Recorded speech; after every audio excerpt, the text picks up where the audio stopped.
7, 6, 5, 4, 3, 2, 1, 0.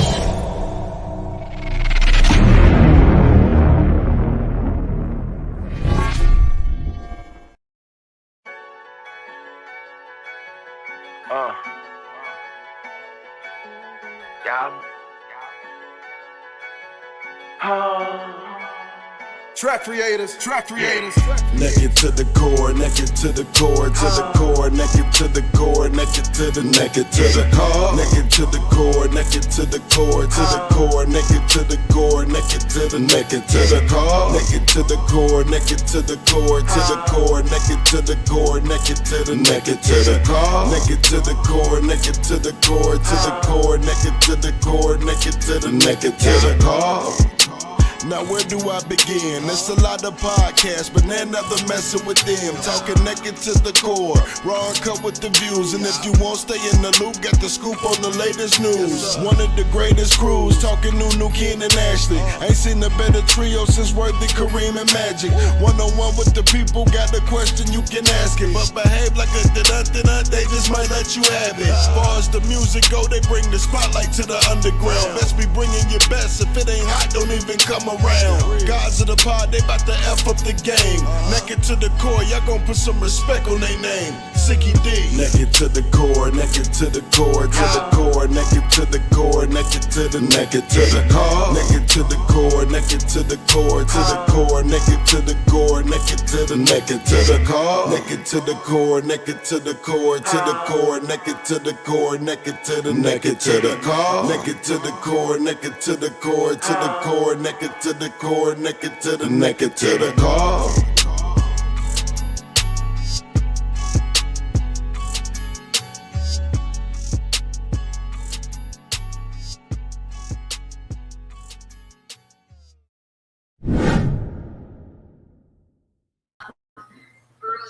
What's up, y'all? Do you have any specific experience or education? Specific experience I have experienced I'm- in doing bruises and cover bruises for special effect.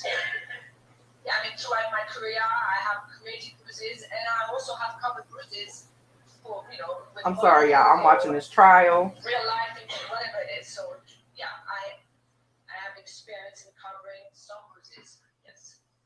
How about swelling? Same question.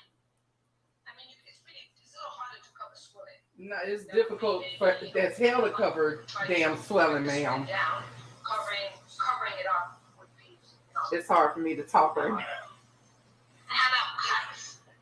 because I'm so tuned in. Specifically as it relates to Ms. Heard's makeup look on December 16th, do you recall what foundation you used? The brand? You probably don't remember the brand, but do you recall the shade that you used?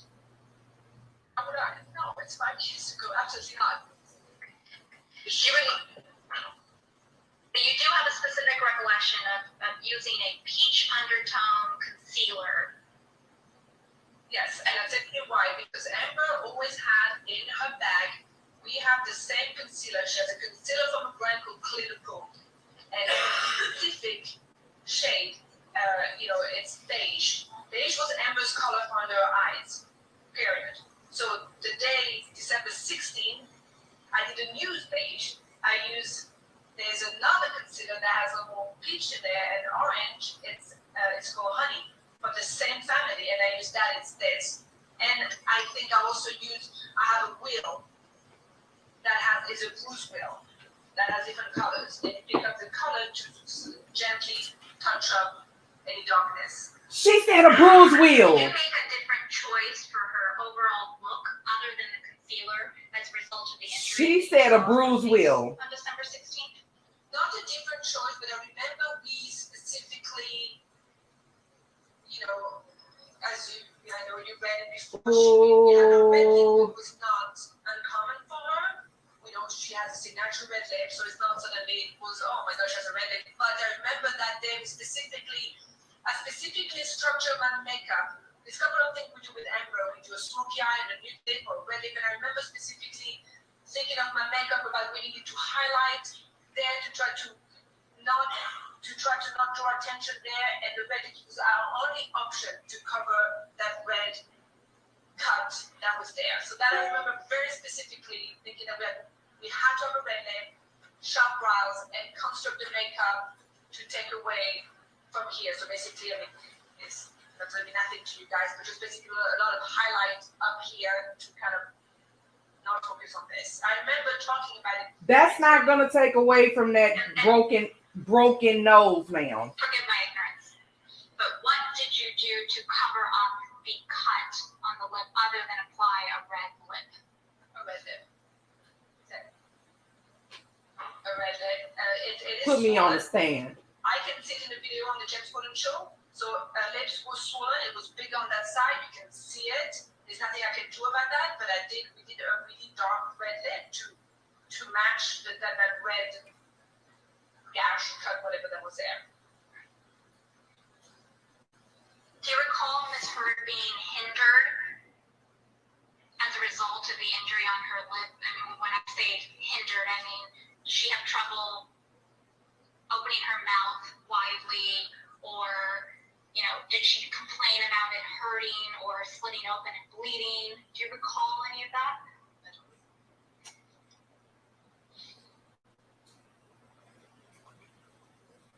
Ooh, I'm Again, over it. just to confirm, I'm on over December 15th, 2015, you don't recall seeing any injuries, including a split lip on Amber Heard, correct? Correct. Do you recall having any specific conversation with the hairstylist that was doing Miss Heard's hair on December 16th? I wish I knew how to put this shit as it up on the related to screen. abuse that Miss Heard was describing for you? Yeah. Yes. We talked a bit about it. Yes. And what do you recall about that conversation? I mean, you know, I think everybody was a little like, oh shit, okay.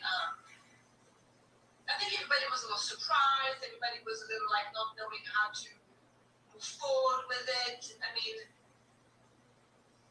but we talked, as I said, when Amber was in a chair and Adil was behind her and I was in front of her, I recall the three of us having this conversation. I recall Adil showing me the hole that. Just to confirm, you don't know how that chunk of hair was missing from Miss Heard's head. You don't know what caused that chunk of hair to be missing, correct?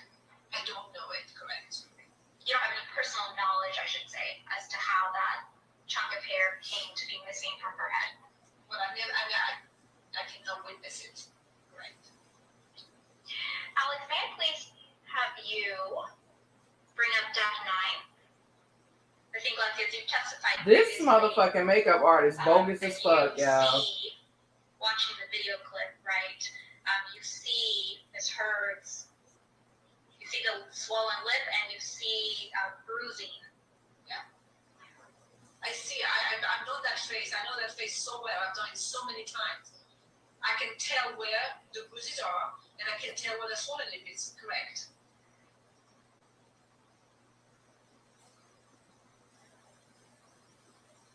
So, Ms. Iglesias, do you mind please identifying for me, does this photograph accurately depict Miss Heard on the James Corden show on December 16th, 2015? Yes. But can you describe for me where you see bruising on Miss Heard's face? Well, I didn't say I saw bruise, but I saw the discoloration. I can see my makeup, so I see the discoloration on the right eye, just right under. I see that little dent there. And also, I mean, this is a picture that is, you know, this is not a really accurate picture. She's sideways. The light is It's not a very accurate picture. But you said you saw bruising but under both eyes, though. And you can see Child. Oh, I wish I could pull this shit up on here. the mouth. I will show you. But there's other still picture when you can see the split lip better, or the swollen lip. So I mean, I can This see makeup artist is full of shit. You can see that side of the lip is swollen. This here. And when you're I ain't seen pointing, no swollen just lip, ma'am. for the record, you're pointing to the right side of Miss Heard's lip, correct? Correct. So I want to try to figure out how to It's like here. get Nothing. But as I said, there's better pictures. another screen sideways. pulled up. There's better pictures where you can see. This what I- motherfucker, she is bogus, man. That might be the Yeah, she fell sideways. But Ms. Iglesias, this is your testimony that you believe you can see swelling on the right side of Ms. Heard's lip. Yes. Okay. Do you see any bruising or concealed bruising under her eyes? But I mean, I know I've concealed those bruises, so yeah, so I can see them because I know I did it, but so that's neither here or there. But yeah, I mean, I can see them just on the eyes, on the right eyes. I can see the little gash right there. And I can, all that darkness right, I mean, I don't have the mask anymore, but all that darkness right there, that is not eyeshadow. And that is neither dark circle for not sleeping. This is part of the little, the injury is showing through. I ain't Do you seen see no any injury. discoloration or bruising on the bridge of her nose? I do not know. I must have done a great job there. Do you recall anything about Ms. Heard's appearance when you first encountered her, Coachella Valley? Let me see if I can pull this up some kind of way. Did you notice any injuries on Ms. Heard? I don't recall. Do you recall Ms. Heard discussing any abuse that she had sustained the night of her birthday on April 21st, 2016 by Mr. Depp? Yes. What do you recall about that? I recall there was a fight, there was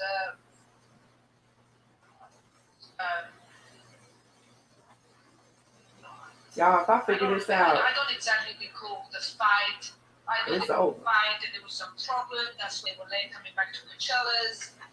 I don't Coachella's. recall exactly what she told me, but there was some problem that I knew. Yes. But you don't remember seeing any injuries on Ms. Heard after her birthday dinner in April of 2016, correct? Okay. Do you recall seeing any injuries on Ms. Heard's face at that dinner on May 24th, 2016? I don't recall. Do you recall Ms. Heard's general demeanor at the dinner on May 24th, 2016? What I remember about that dinner is that she was, and I tell you why I remember this clearly, because she was very distraught, and she was very. She was upset because her husband damn near missed her birthday party. She filed enough for divorce, and she was really sad and upset Oh, what and is this thing angry doing? and all of it. And I remember that because that night I actually physically took her phone, so she should not. So that if Johnny tried to reach out to her again, she wouldn't have a phone that night, and she would go through the divorce tomorrow, the next day. So I remember physically having her phone, and when I dropped them back at the penthouse, she said, "Keep my phone, so if you contact me, I won't know, I won't cave, and I will start for divorce tomorrow." So I went home in my house with her phone, and I don't know, y'all trying to that's figure why I out. remember. That's what it's sticking in my mind. And then the next morning, and you can see those texts, she said, "I need my phone." I failed all Then my I had to classes in drive high to school Penthouse and ended up dropping out. And at the time, that day, That's why I remember. That's what it's in my mind. And then the next morning, and you can see those texts. She said, "I need my phone." And then I had to drive to the house and give her her phone back. And at the time, that day, correct. I'm And that assuming was she filed for based divorce, on and that day, what the exactly whole circus was it? started. And you believe that Ms. Heard should go through with the divorce, correct? Correct. And that was based on what I think exactly? you testified earlier that Um, Amber's practice was to wear Well, she told me on foundation, moisturizer, her recollection of marriage. I think you testified earlier that Amber's practice was to wear concealers and foundation, moisturizer, things of that nature.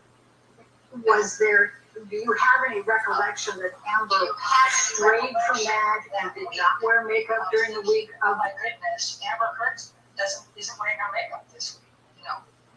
So, do you know when Amber Heard took any steps to reduce her swelling during this, in preparation for the James Corden show? Yes, she took arnica, and we have arnica gel. Yeah, she full of She shit. had- I always have arnica gel in my kit anyway, and she had arnica gel. She used arnica gel, And to my Monica Jill don't even. And what does Monica Gel do with respect to swelling? I use Monica Gel in my kit to bring any swollen area of my client's face down. And how does that typically work? What's your experience? It just brings, the swelling down. I mean, not drastically, but it helps with the swelling. I don't know if y'all can hear this. All right.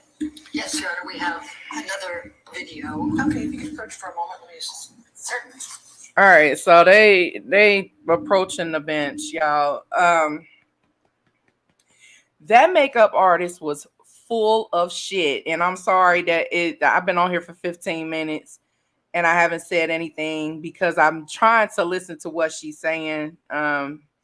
I personally cannot listen and talk at the same time, so I don't have those abilities. But hey, Johnny, he look good. But I was trying to listen to what the makeup artist was saying because the makeup artist is full of shit. I knew she was full of shit when she was talking about the concealer. I mean, you have concealers that have peach undertones that could possibly cancel out some discoloration on the skin. But for the most part, I feel like she's full of shit because she said that when she got to the penthouse that she saw bruising under both of Amber's eyes and she saw a swollen, like a swelling right here at the bridge of the nose. And the stylist, whose name, her name is Samantha, I forgot her last name, but the stylist said that she didn't see any markings on Amber. And this makeup artist, because I don't even know if she's a makeup artist for real. But she said that the makeup artist said that she got there after Samantha got there. So Samantha was at the penthouse before her. So if Samantha was at the penthouse before you and Samantha didn't see any markings on Amber, how did you show up and all of a sudden see these bruises under her eyes and this swelling on the bridge of her nose? The math ain't mathing. The math ain't mathing. They coming back. I don't know if y'all can hear this. We're going to call Christy Sexton, and this is by video deposition as well. I think that'll be the last one for the day. Okay, thank you. Thank God. For preliminaries, Ms. Sexton, why don't you say your whole name for the record and your current address? Christina Lisette Sexton, Queensland, Australia. For how long, Ms. Sexton, have you lived in Australia? I've been at that address since July 2017. There was a transitionary period. I met my husband in December of 2015. So 16 and 17 decisions on which country we were going to move to and such. So I did not establish residency here until July, and then began all my paperwork subsequently when we were married in October of 2017. But I take it from your last answer, Ms. Sexton, that Australia was the lucky winner for which country you and your husband would choose to live in. Is that correct? Yes, indeed. Sorry, I'm trying to figure out how to put this. And do you currently have a job? Do you currently work right now in Australia? Yes, I'm an acting coach. When was it? I hope the fuck she ain't Amber's acting coach. Because you don't need no job It was now. sometime in 2009. For how long did you remain Amber Heard's primary exclusive acting coach? Ma'am, you need a new job. Because if you are Amber Heard's fucking acting coach, on a project together with ma'am. so 2017. Sorry, I'm moving all around, y'all. We don't have any sort of exclusivity contracts. She may work with other coaches. The last time we worked on a project together would be y'all need to sign on so YouTube. 2017. Okay, so the first movie, or the first TV series, I should say, that you were working on as an acting coach with Amber Heard was the Playboy Club. Yes. And listed at 2011. Yes. I take it from what you just described that although the frequency varied, it's fair to say, is it not, that you saw Ms. Heard many times during the period between 2010 and 2017. Oh, yes. Would it be fair to say that you saw Ms. Heard during this 7-year period more than 100 times? Easily, yes. And when you say easily, do you think it's also fair to say that you saw her more than 200 times? Absolutely, yeah. I'm going to go up another 100. Same answer for 300 times? Yeah. As I said, when I would see her, it would be multiple times a week in preparation for a project. When was the last time that you had a session with Amber Heard as her primary acting coach? Mid-2017. During that early period when she was on Orange Avenue, how would you describe, Amber Heard as an actor? She was really focused on moving to the next level of her career, and really stretching herself as an actor. Which is why she started coaching so much at that time, and initially even went to classes. So she was really driven to do a lot of work, and kind of mine out everything that we could from the text and go over things a lot. So she was very driven as an actor to, I would say, get to the next phase of her career. We're looking at Section 1, refresh your recollection as to when that took place. That's the IMDb page. Yes, it was either 2011 or 2012. If it's saying that it came out in 2011, then the premiere would have been in 2011. So yeah. When was the next time you recall seeing Johnny or Mr. Depp? I would say sometime in the middle of the following year. So sometime in the middle of 2012, you think? Yeah. And where was that? At her house on Orange. I remember seeing him quite a bit. In the early period. Again, I'm focused on the early period. Did you have occasion to run into Mr. Depp at your coaching sessions with Amber later when she moved into Sweetser Avenue and then at the penthouse in downtown Los Angeles?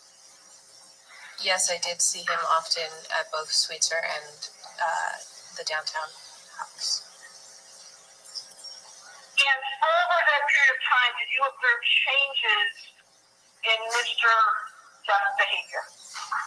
Yeah, Johnny became, I would say, much darker as time went on. He was, like, figuratively and literally, he would sit in dark rooms. The art overall changed. Like, everything got much darker in the houses with, like, heavy, it was always a little, I don't know what the art form would be, dark, but it just, like, literally lighting would go down and big curtains would be everywhere, and he became much less talkative as time went on. I would see less and less of him personally. I would hear him in the house, but I would see less and less of him interaction-wise. And when I did, he wasn't very happy. What would you hear him say on those occasions when you could hear him but not see him? At different points in time, I heard different things. Sometimes it would just be him milling around the house. Sometimes it would be him having conversations with his team, bodyguards and stuff, or his friends that were over making music at the Sweetser location. Sometimes it was him and Amber fighting. Like, I was in his home, so I heard him quite a bit. You said a couple of answers ago that from time to time you would hear Mr. Depp and Ms. Heard fighting. Can you, again, keeping in mind that it's a long time ago, can you describe what you heard? I would say I would just hear a lot of him yelling. His voice would carry through kind of the halls of the house. And then, I remember one time in specific that I could hear Amber was trying to get out of the room, and then the door shut again, and then I could just hear muffled yelling on his part. At the beginning of their relationship, one had revealed to you that they were in fact in a relationship. Did she talk to you about Mr. Depp's struggles with drugs and alcohol? In the early parts of their relationship, she had said that he was trying sober. to bring up the drug and alcohol she was trying to shit. support him in his sobriety. We the fuck didn't know that he had a drug problem and an alcohol subsequently, problem. throughout the relationship, we would talk about his breaks in sobriety. That's the basis of their argument. Based on your work as Ms. Hurd's acting coach, primary acting coach, was it your understanding that Mr. Depp had opinions about what role Ms. Hurd should take? There were a couple of occasions where I actually heard Johnny say, why would you want to do that kind of role? My woman isn't going to play that kind of role. Stuff like that I heard a few times from him over the course of time. Other than saying that hearing Mr. Depp say he didn't want his woman playing a whore, did you ever hear him use any other language like that about the kind of roles that Ms. Hurd was being offered? To focus you in, Ms. Sexton, I'm talking about the period when Amber and Johnny were together in a relationship until you stopped being her acting coach in 2017.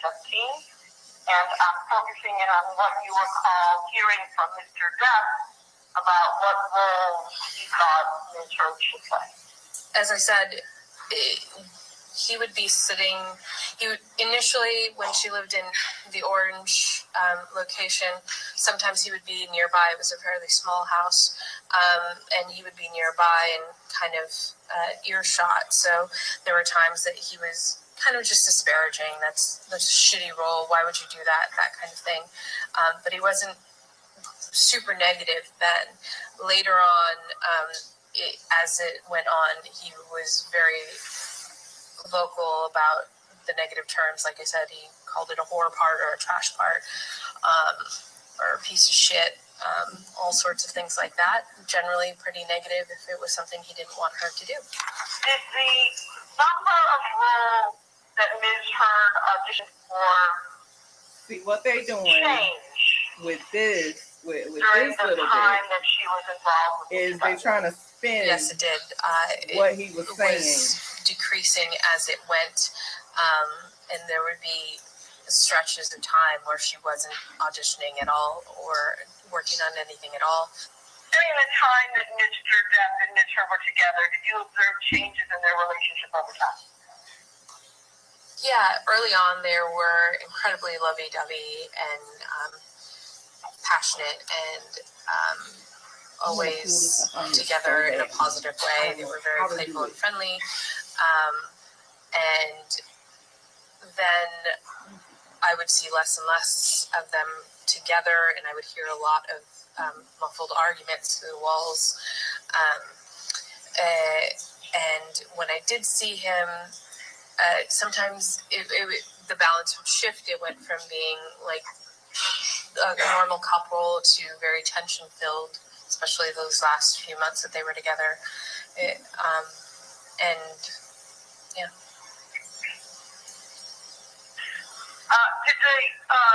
Was there withdrawn?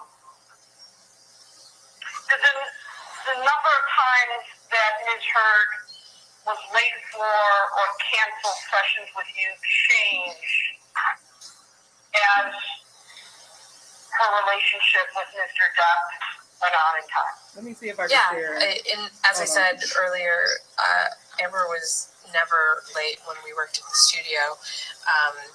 And then as it went on, I began having to actually build in a cushion of an hour around her appointment. It started out just an extra 15 minutes here and there because she'd be late coming downstairs, or they'd be discussing, or he had to talk to her at that moment in time. And eventually, as the relationship progressed and the fighting got heavier, I would have to build in time because she'd be sobbing at the beginning of sessions and we couldn't work until we got her together.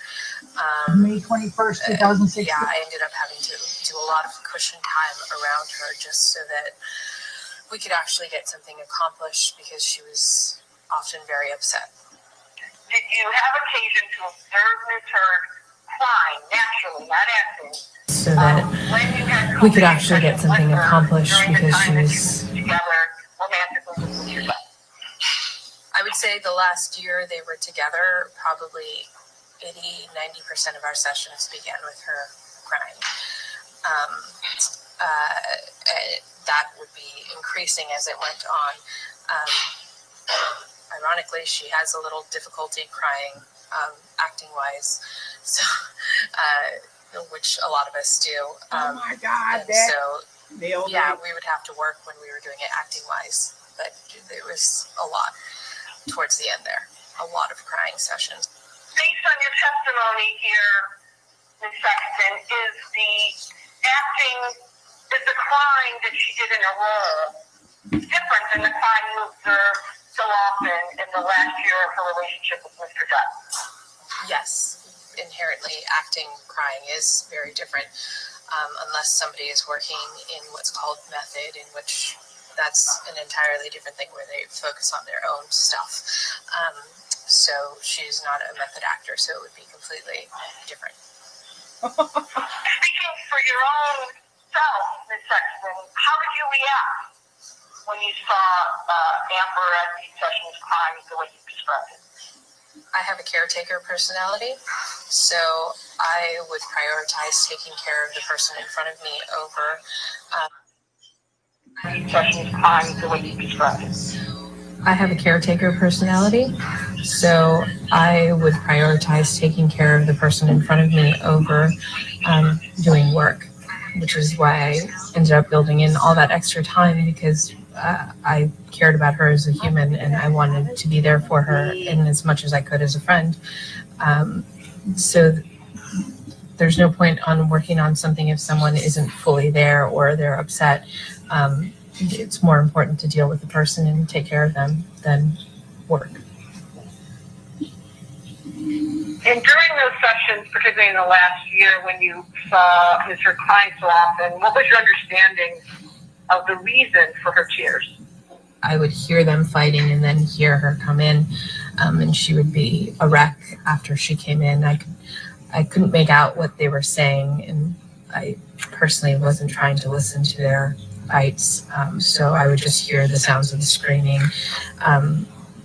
And her usually, you could tell she would open the door and try to get him to be quiet, and then it'd go back to him yelling. And so that would directly occur before she would come down and be upset and trying to pull herself together.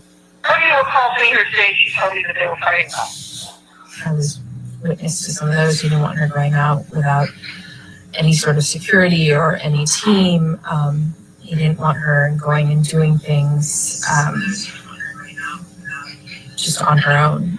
You described earlier in your testimony in this section what Amber Heard was like when you first met her. During this period when she was involved with Mr. Depp, and particularly toward the end of their relationship, did her behavior change? Over the course of time, she became more and more of a hermit, only leaving the house when she had to. Again, as I said earlier, literally the houses became darker with the curtains drawn all the time.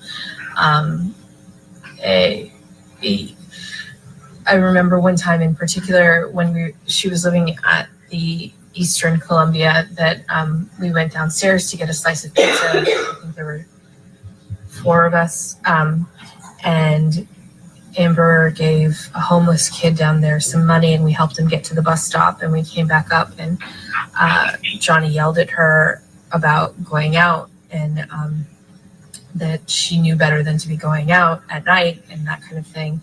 And when we tried to kind of be like, it's fine, we got pizza downstairs at the building across the street, then he just started screaming and getting really angry. So we made our way out. What about her weight? notice any changes during that period in her weight? Just to be clear, Ms. X, I'm asking about the time that she was involved with Mr. Depp. So Amber is one of those people that loses weight when she's stressed out.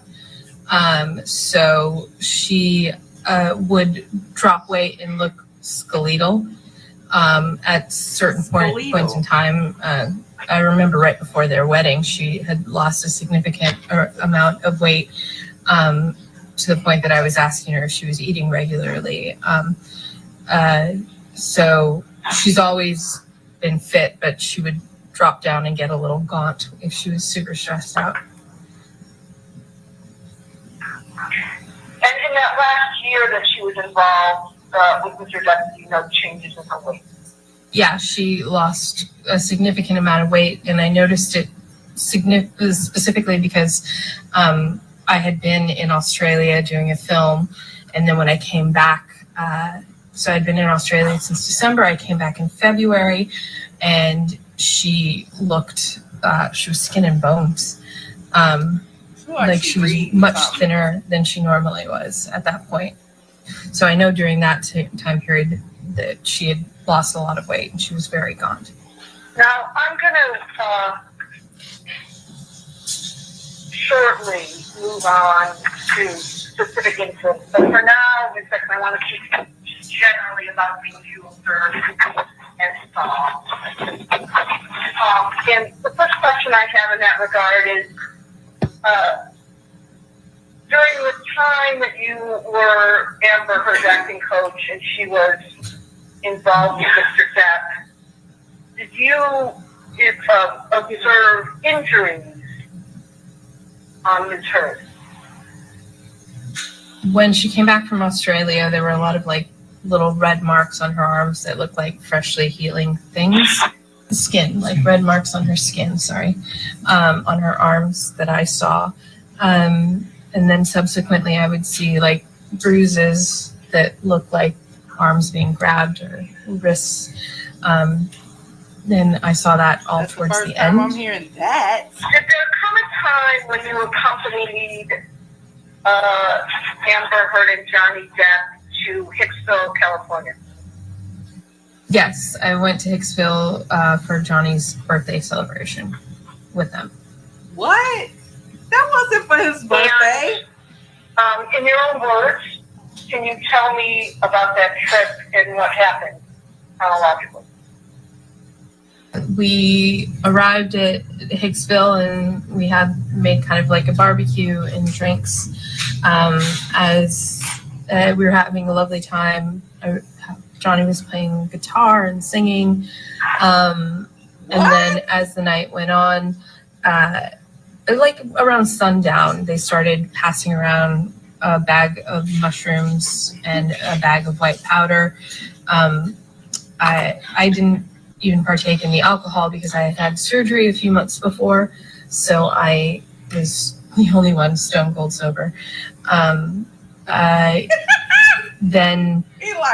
went to bed early, and while my friend and I were in our trailer and we heard the fighting happening, Johnny screaming and a commotion.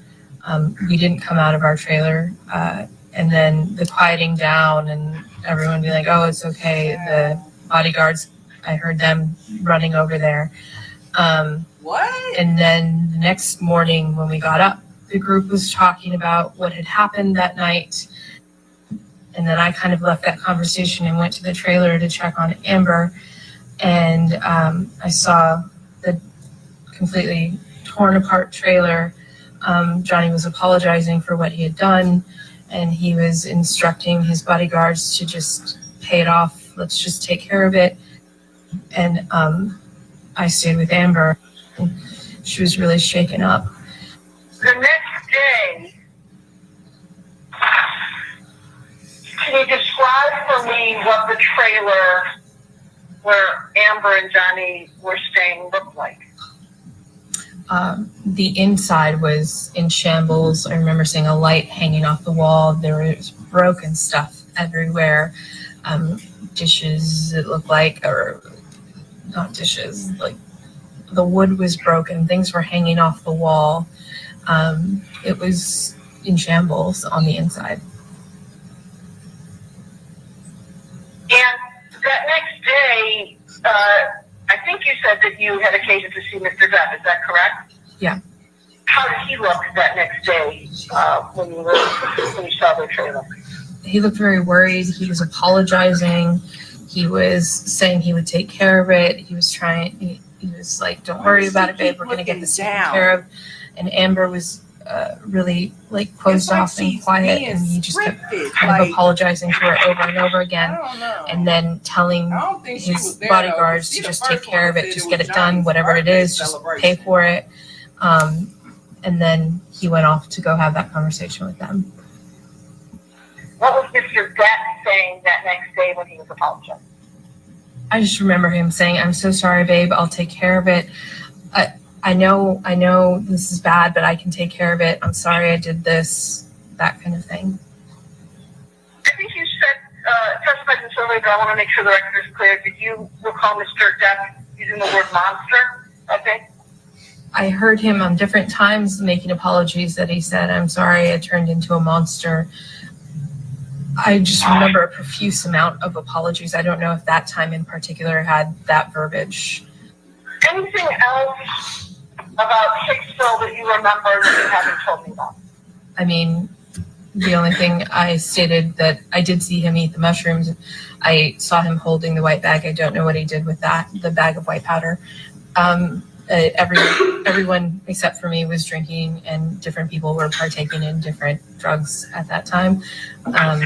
So I didn't keep track of that. Yeah, I don't know anything else that I can recall. Okay. I want to go forward to another incident. And that is the day of April 21, 2016, which I'll represent to you was Amber Heard's 70th birthday. Did you have occasion to see Amber Heard that day? Yes, I attended the party. And again, you say you attended the party. Can you describe the party you attended? Who was there? The party was happening in one of the penthouses, the one that they didn't live in. It's where they did most of their art, and we did most of our coaching. And I don't remember the number of that one. And there were several friends of Amber's there, and we spent the first couple hours waiting for Johnny. And then eventually Amber said, just let's not stop waiting for him. Let's just start. So we went out to the balcony to start dinner. And that's when Johnny finally came down, and he was severely inebriated when he came down. And they, Brandon, I don't remember his last name. It starts with an M, escorted him, kind of helped him stay stable. And we went to the table and we started dinner, and Johnny and I was sitting 2 seats away from Johnny. Johnny and Amber clearly were very tense and had been, I don't know what they had been doing, but they were very tense, and he would try to kind of touch her and she would shy away. And then Rocky was trying to change the tone of the party because he was late to her birthday really gotten very somber at that point. And she asked everyone to kind of say their favorite story about Amber. And as we went around the table, everyone shared their stories. And when we got to Johnny, he started talking about that he remembered when he first met her, the imprint of Amber's ass on his couch were his words. And it just all kind of took a turn from there. She was clearly embarrassed. She asked him to stop, and he kept telling the story, and it got really awkward and uncomfortable at that point, and never really recovered any sort of jovial energy. We ate, and then I left shortly thereafter. I forgot to ask you this question about Hicksville. The day after, when you saw Mr. Depp and Ms. Heard in the wax trailer. Did Ms. Heard seem embarrassed? Yeah, as I said, Amber was very closed off. She was very quiet. She had said, "Don't come in. I don't want you to see this." So, yeah, she seemed very embarrassed. Now, switching forward to Amber's 30th birthday party, I think you testified that Mr. Depp seemed inebriated when he arrived. What's your basis for saying that? He was slurring his words and wobbly on his feet. He ran into a couple things, which was when Brandon came over and kind of locked arms with him to kind of help him stand up. You said you saw her later with a healing bruise. Where do you recall seeing that healing bruise? On her cheek. It was on her right cheek. I think it was right. Yeah. Do you know how long after the incident that you just discussed with the cell phone you saw Ms. Heard and her face? It was a few days later, but I couldn't tell you exactly when. I mean, everyone heals at a different way, right? I could still see kind of the yellow and stuff in there, so. When was the last time you spoke to Amber? You said August of this year? Mm-hmm. When was the last time you spoke to her specifically? Do you remember? We went over it was sometime in August. I can narrow it down to August to have wine, have a glass of wine and catch up because, like I said, I think it had been 2 years since we'd physically seen each other. Both times when you met with Ms. Heard in August of this year, did you meet with her at her house? Yes. Did Ms. Heard mention any of the allegations that Mr. Depp is making against her in relation to this case when you met with her? Only to talk to the attorneys about it.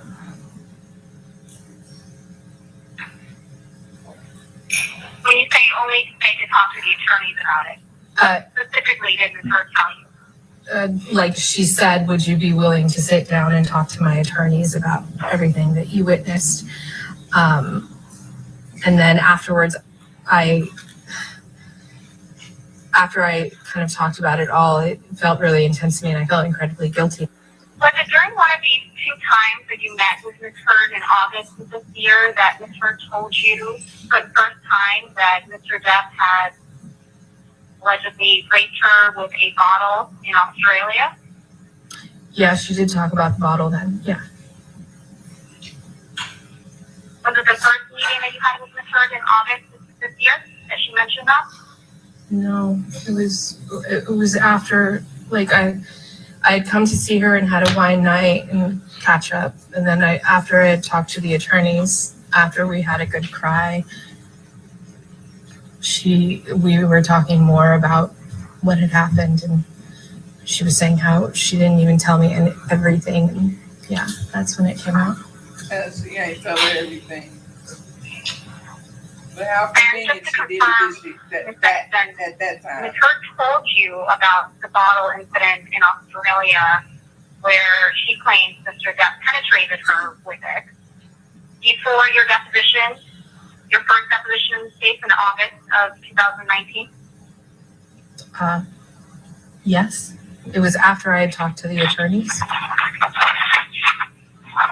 After you had spoken to the attorneys informally, correct, at her house? Yeah. But it was before you were formally deposed in this case on I believe it was August 30th, 2019? Yes. And just to confirm and make the record really clear, this was the first time Ms. Heard had told you that Mr. Depp had allegedly penetrated her with a bottle in Australia, correct? Yeah, she had told me about the assaults with the bottle, being hit with the bottle and the broken glass and everything. And then she had told me about all that many times before.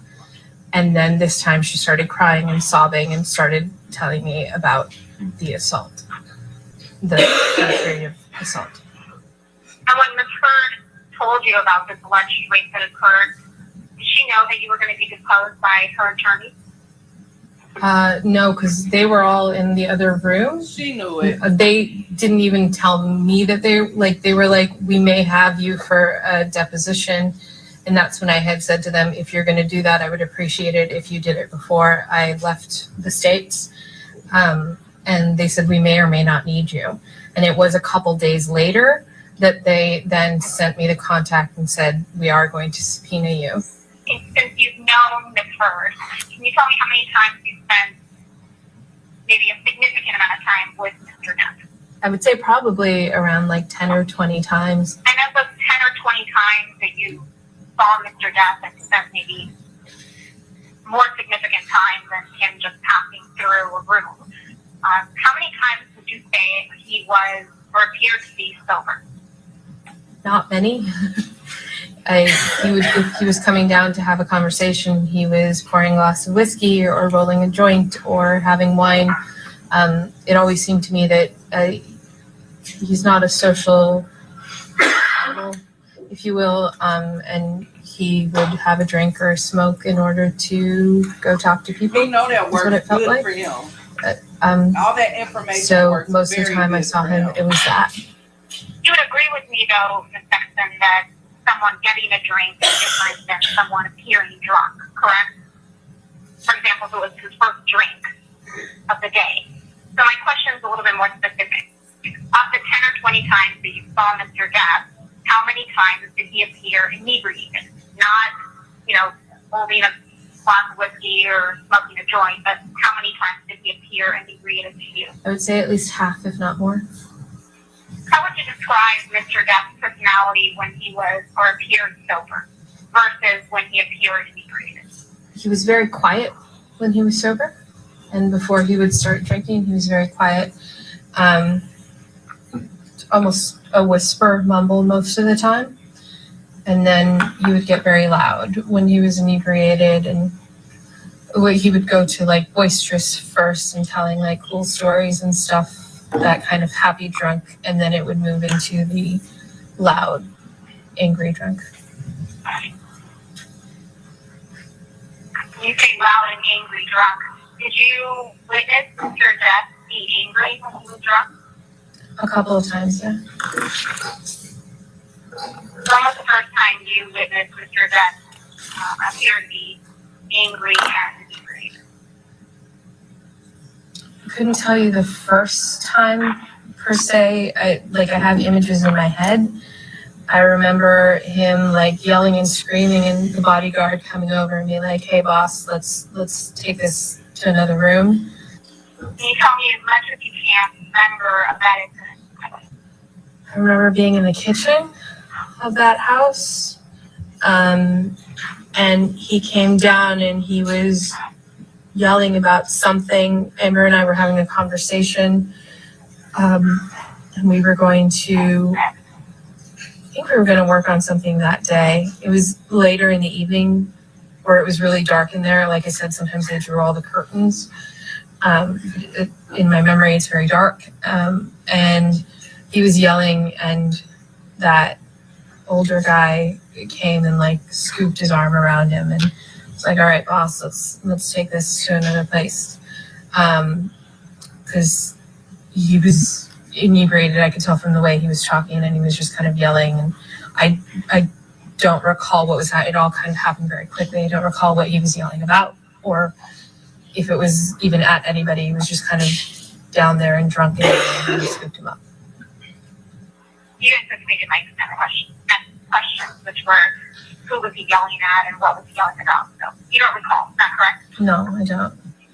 You said the other instance that you remember of Mr. Depp appearing inebriated and being angry was at one of his penthouses in downtown LA, is that correct? Mm-hmm.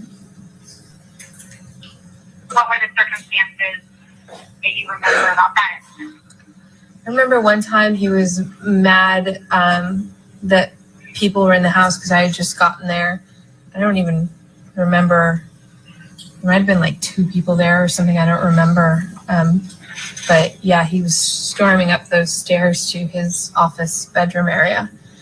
And then Amber and I went to the other penthouse to work. And in either instance, both at Sweetser and at the penthouse. When you saw Mr. Depp, and he appeared inebriated and was angry and yelling, did you see him hit Ms. Heard at any point? No, I did not see him hit her. Did you see him kick Ms. Heard? I did not see him kick her. Did you see him throw something at Ms. Heard? I saw him coming at her, and that's when the bodyguard stepped in, like coming towards her. But I did not, like, so throwing himself at, like, but I was not witness to him throwing objects at her. When you say he was coming at her, are you describing the incident at Sweetser or at the penthouse? Sweetser, he came in through that hallway, and we were sitting at, it was kind of like an island there, like right in front of the fridge, and I was in front of the fridge, and he came in from there, was like coming at her, and then the bodyguard, like came in and scooped him up. Since the incident, you don't remember what Mr. Depp was yelling about or Yeah. what? Yes. But it appeared to you that Mr. Depp was coming at Ms. Heard. Yeah. Right? She was shaking and upset.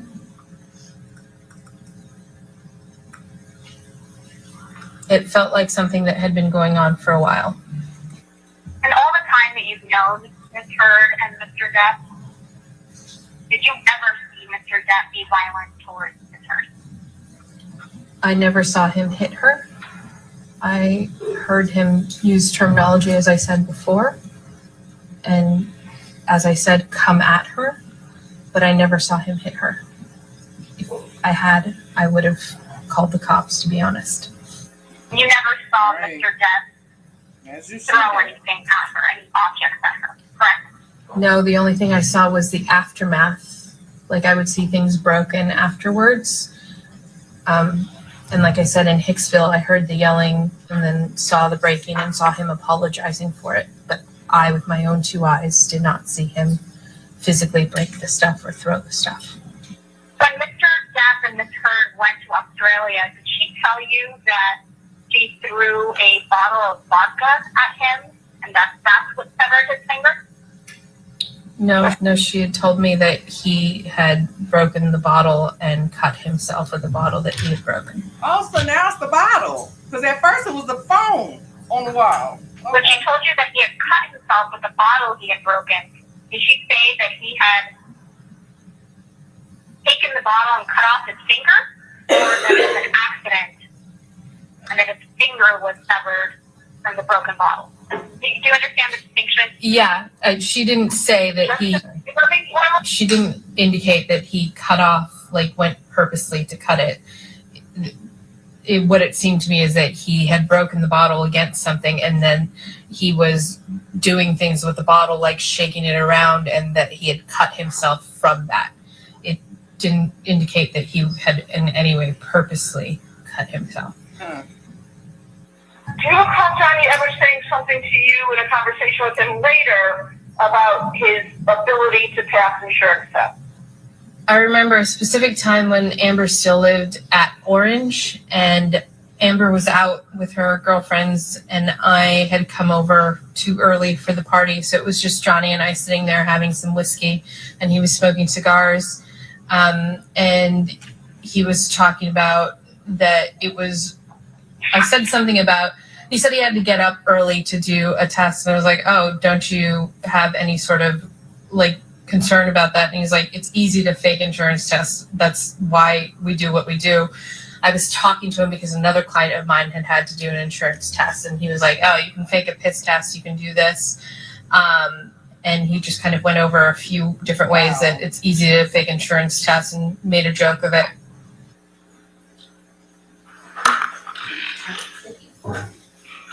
All right, ladies and gentlemen, we've come to the end of the day today, so have a good evening, and we'll see you tomorrow at 9 a.m. Again, do not discuss the case with anybody and don't do any outside research, okay? Have a good evening.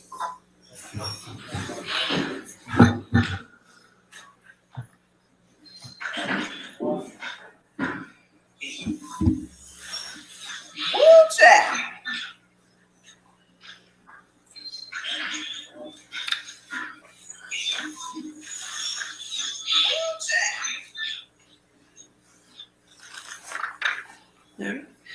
Do you have any remote witnesses tomorrow that you need access for?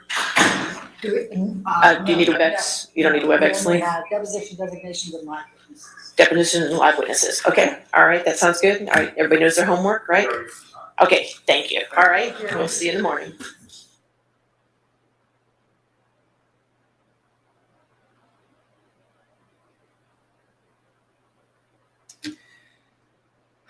Okay. Bye, Johnny. I love you, baby. I love you, baby.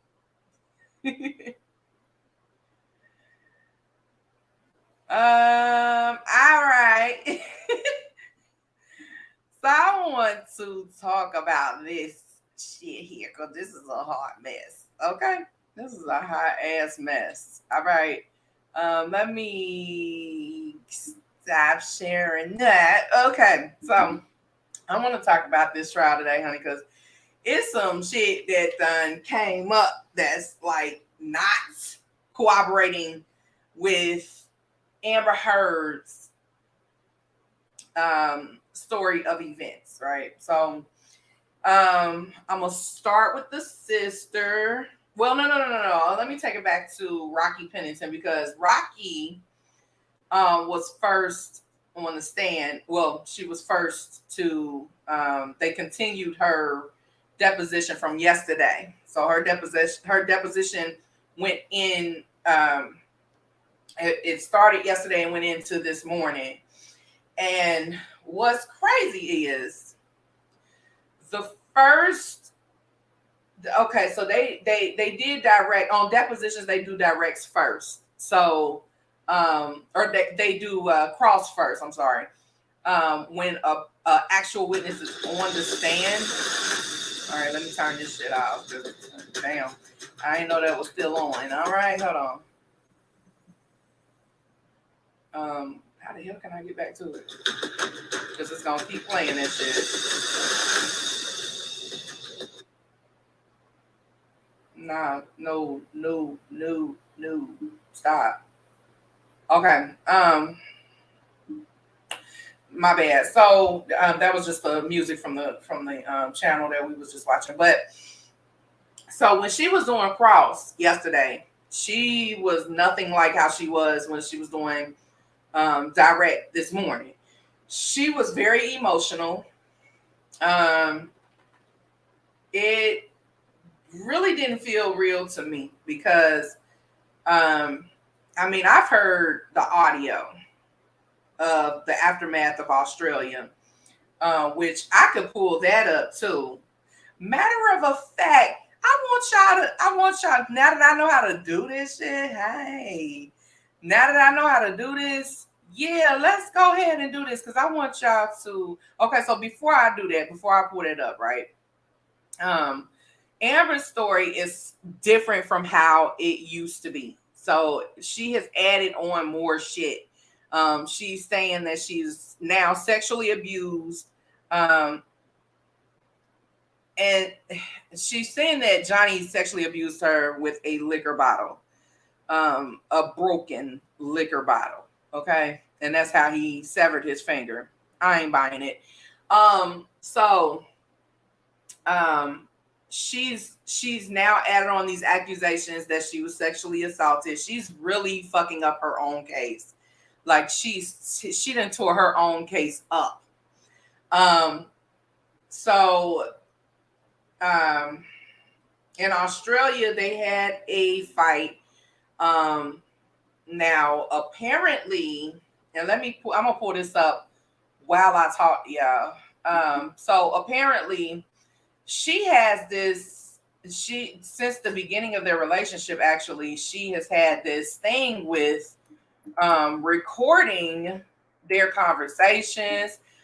She has a tendency to video record their interactions secretly without him knowing. I mean, just a whole bunch of shit, man. She has done it feels like it's a setup. It just really feels like a complete setup. So how the hell do I because for some reason, this page is not allowing me to pull up. Oh shit. I don't even know how to get back to it because when I listened to it,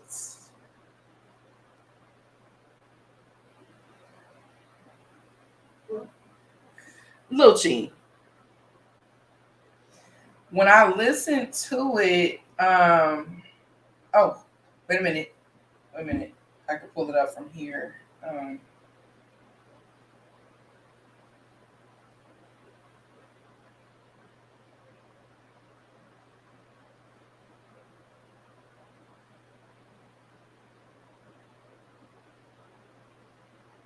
the hell is it? I'm sorry, y'all. I'm trying to pull this up though, because I want y'all to hear this shit.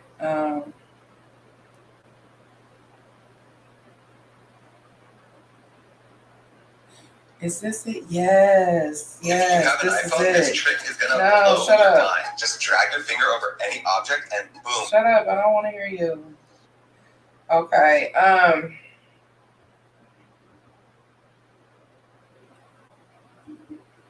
Hold on just one more second.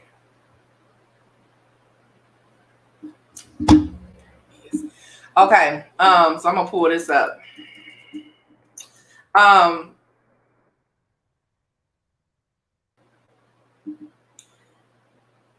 So now, okay, here it is.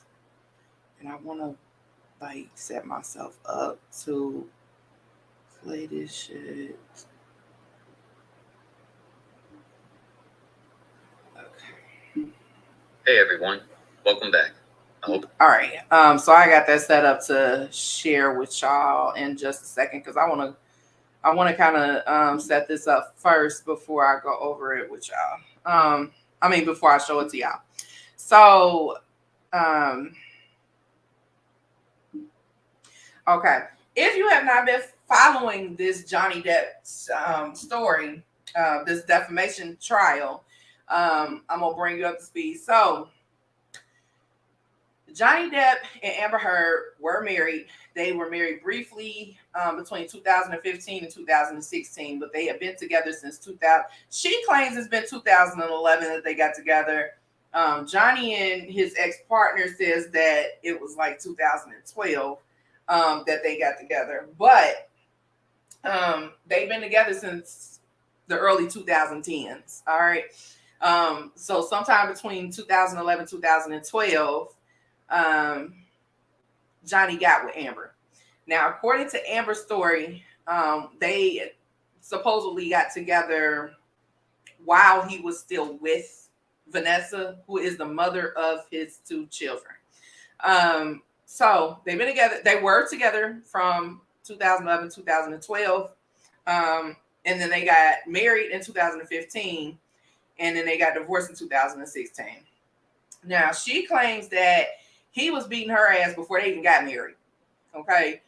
For some reason, she still got married to this person that was beating her. All right. I don't know what the reason. I know what the reason was. Okay. I can tell you what the reason was, but I ain't even gonna speculate because that's the cause for speculation. But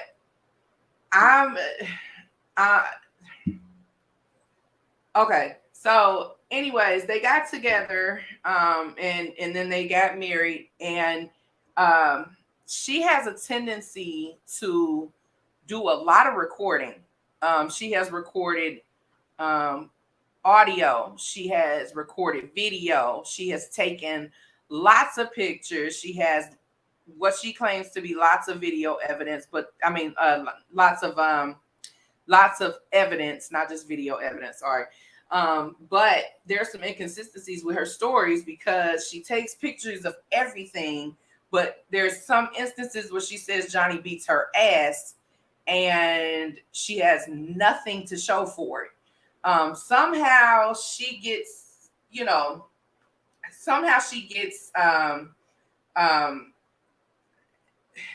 where was I just going with that? Okay, so anyways, what I'm about to show y'all, right, is audio of the aftermath of their Australia incident, because she says that Johnny sexually assaulted her with a liquor bottle, a broken liquor bottle, which severed his finger when he was on the set of Pirates 5. They had gotten into an altercation, and what she did before they got into this altercation, she set up a audio to record what was going on because she thought that it was going to go in her favor. But it really ended up going left, showing that she's the one who was the initiator of the abuse in the alleged allegations from Australia when he was on Pirates 5. Recording for Pirates of the Caribbean 5. So she says that, I mean, she has made a whole bunch of bullshit accusations saying that Johnny was throwing liquor bottles at her, which shattered the glass all over the floor. She had to walk, or she was being basically forced to walk over this broken glass that was on the floor, which caused her to have a lot of lacerations and cuts to the bottom of her feet, which in this audio that I'm going to play, it tells a totally different story. She actually had on heels. She said that she was sexually assaulted by Johnny Depp, as well as brutally beaten by Johnny Depp. The audio will show it will paint a totally different picture.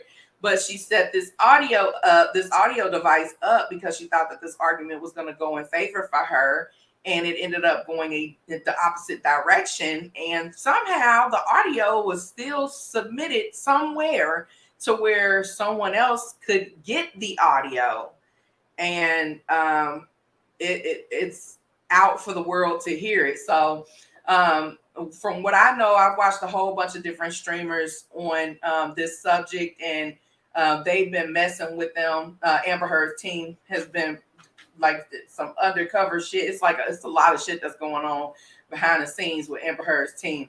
But it's a lot that they're doing to try to dismiss anybody's channels and or whatnot who's for Johnny Depp. So this particular streamer, he has the full audio. What he did was condensed it down, took all of the dead air out, took anything that was inaudible out, and he condensed it down to about 36 minutes. So this is 36 minutes of aftermath in Australia, where Amber Heard, not Amber Turd, where she says that she was sexually assaulted by Johnny Depp. So I'm gonna play that. Hold on, wait a minute. Okay, so this is the audio, right? I'm gonna let y'all listen to it. It's 36 minutes and 53 seconds worth of y'all time. Just listen to some of it. I might not play it all, but I'm gonna play majority of it to where you tell me if it sounds like she was being sexually abused or if she was the initial abuser. Everyone's still doing well, protecting yourselves, and staying occupied in this new reality of ours. I want to get to this new audio as quick as I can. I won't be interrupting it once it begins, so you won't have to worry about that, but I will offer up a short intro to introduce characters, set the scene, add context, and points to focus on that. Matter of fact, let me just, I'm gonna just go right through the audio. Okay, let's start about, because he did a reenactment. I like this dude. Okay, let's start right about it. We recorded this whole thing for reasons only she knows. Taking place in Queensland, Australia on March 8, 2015, mere moments after she claimed to have been physically assaulted, pushed, punched repeatedly, choked, slammed, and dragged naked over broken glass, allegedly leaving her with a swollen nose, a busted bloody lip, and countless slashes all over her arms, legs, feet, and body. The Sun newspaper, who Johnny Depp is suing for defamation, has not only parroted these ever-changing allegations, but are now helping her by adding claims that she was also sexually assaulted during. Okay, wait a minute. Let me explain this part. So if you haven't been following any of this shit about Johnny Depp, he sued the Sun, which is that stupid ass newspaper that you see in front of the stores when you go to the aisle or go to the register, and they're the ones that they pretty much post a lot of bogus shit all the time. Nobody really pays attention to their paper, so I don't know who the fuck is still keeping these people in business is my question. But he sued them back in 2020. It's 2019, 2020. I can't remember which one. I think it was 2019 when he sued them. But this is a publication company in the United Kingdom. So Johnny Depp sued them for defamation of character because they called him a wife beater. And they corroborated a story with Amber Heard to make it sound as though she was sexually abused by Johnny Depp on this trip in Australia. So that's what that is about. During this alleged incident, Johnny Depp. Johnny has submitted evidence that he was the one assaulted during this incident, with Amber throwing a large vodka bottle, breaking and severing his finger, and burning his face with a cigarette. Dr. David Kipper and nurse Debbie Lloyd. Amber Heard would have you believe this duo, who specialize in addiction, were solely tasked with helping Johnny. But as you listen to the audio, you'll realize they are very much present to help deal with Amber, who is having what I can only describe, in my opinion, as a manic episode. Make note that during the entire audio, not only does Amber not speak as someone who just moments earlier had been physically and sexually assaulted, but these medical professionals, along with everyone else present that you'll hear, are not even acknowledging any existence of the horrifying physical injuries Amber now claims she received. And let me make it very clear, Dr. Kipper and Debbie Lloyd are members of Amber's official medical team as well. I think she doesn't want you to know she was receiving treatment for her own addictions and psychological patterns and tendencies. In fact, their goal seems to be to calm her from her episode with Seroquel, an antipsychotic which Amber took regularly. Ben King. Ben was the estate manager for the couple's rented home while in Australia. He also flew home with Amber to drop her off with her friends and make sure she didn't kick off again. Jerry Judge. Jerry Judge, who has since passed on, may he rest in peace, can be heard in the majority of the audio. He was Johnny's head of security at the time, and it is very clear that he, at this point, was already familiar with Amber's tactics of manipulation. You'll hear him talking to others in person and on phone calls with various members of Johnny's team. There are interactions with Amber in which she appears to be scrambling to tell a story about what happened, a story that has continued to evolve to this day and, at the time, included nothing of physical or sexual abuse. I'll offer some closing comments at the end. I would really appreciate it if you stick around and didn't just take the audio without understanding the information surrounding it. So here goes.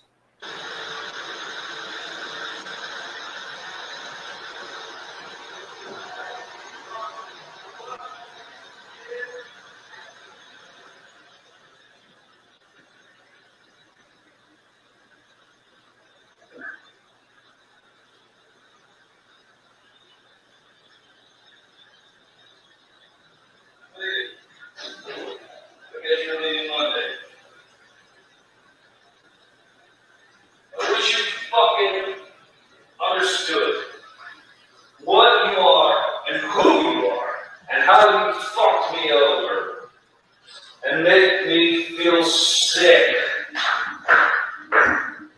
of myself.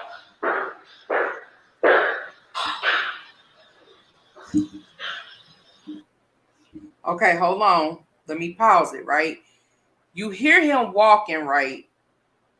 Like, it doesn't sound like he's walking over a whole bunch of glass, as she puts it. She says that he's thrown bottles and shit at her, but he's clearly walking on the floor where she set the audio up. This is apparently the area where his finger was severed, or partial of a part of his finger was severed. And this is the bar area. So, and you know that it's the bar area because when Dr. Kipper and nurse Debbie Lloyd starts talking, they're in the area where he was, where the part of his finger that was severed is lost. They're looking frantically for this finger, which was in this bar area. But he's walking through the bar area where Amber Heard says that he was throwing bottles at her and glass was shattering everywhere. But you can hear the click clack of his boots. And you don't hear him walking over any glass over in the area where she was. The glass was over in the area where he was sitting, which was at the bar where she threw the vodka bottle and severed part of his finger. It's crazy. Like, lots of details. I know I wasn't there, but from how they tell the story and how I'm listening to everything set up in this audio, you can clearly tell that what she was saying wasn't the truth. And I'm not just being biased or anything like that. I'm actually listening to everything in the story. And I tried to be on her side at a point, but she just made it very hard to be on her side because she's fucking lying.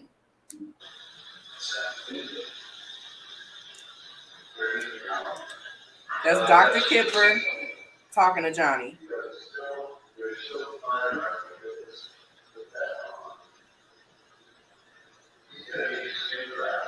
Why the hell is the captions in damn French?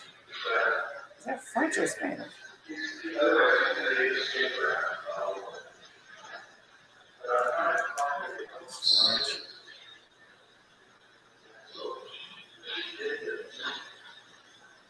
Now he's talking to Ben King.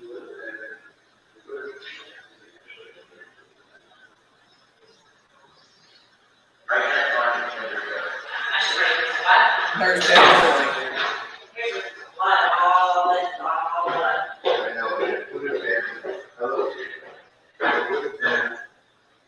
Where the initial injury, well, actually, it could be in here too.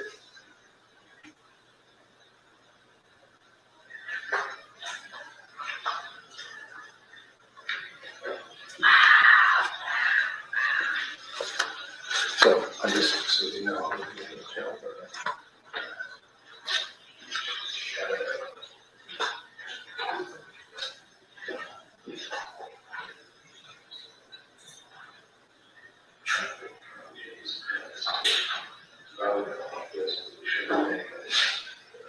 I'm sure Nathan. That's fine.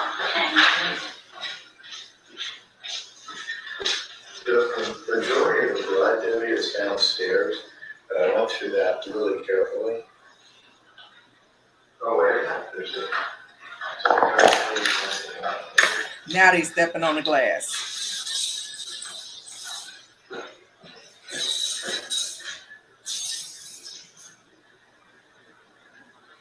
We are really concerned because he's got a lot of pain. A lot of pain.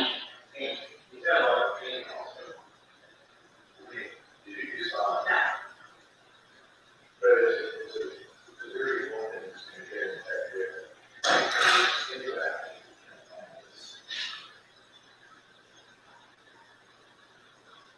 My reasoning, which may be wrong, should be where all the blood is, and that's down there. You want me to take it? I'm gonna go get some hands and I'll come back. Yeah. I looked at it really carefully, I Dad's down there, he couldn't see it either. Didn't find it. Oh. All right, Gary. My advice, Alex gotta take care of himself, they're gonna take care of him. They can't be together now since the She don't like that, so she's stomping out. And I think she should be in Los Angeles. And this guy runs sports, and this is not gonna be 2 days, it's 2 days.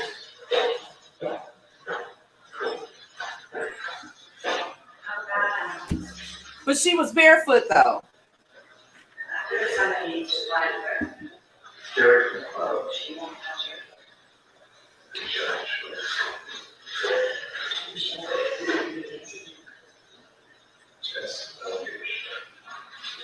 I mean, I don't need to know what you're saying.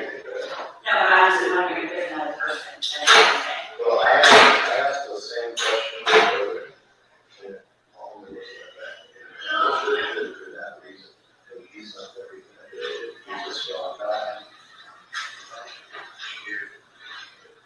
Yeah, is there a trash that has bandages in it?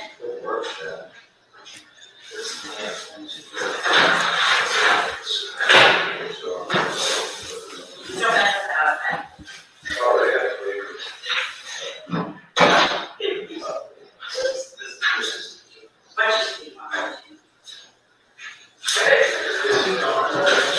Which I feel like Now, look through this, I looked through it once, I didn't see anything that looked like that.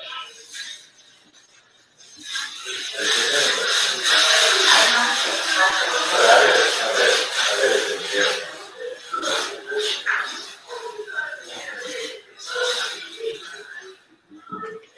He's got this, I mean, he's gonna get infected, so that we have some arms.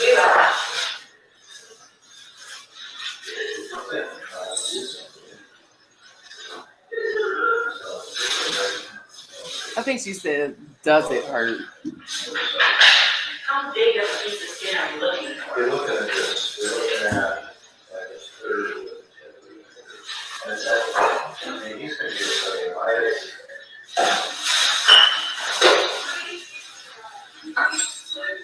He's got lots of little,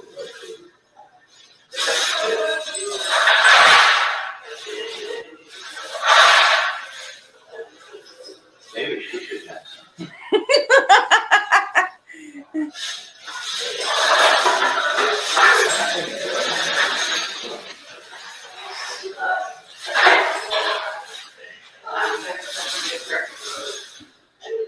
I told Danny we probably use this.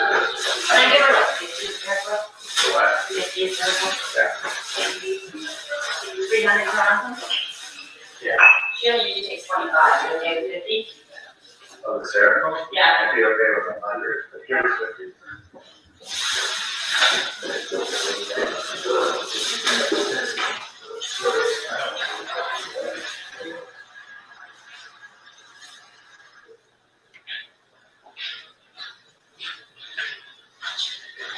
I'll tell you what's better than that. This is guilt. They know what's up. She won't take 50, I gave her 25 and 300 and said you reassess in a little bit.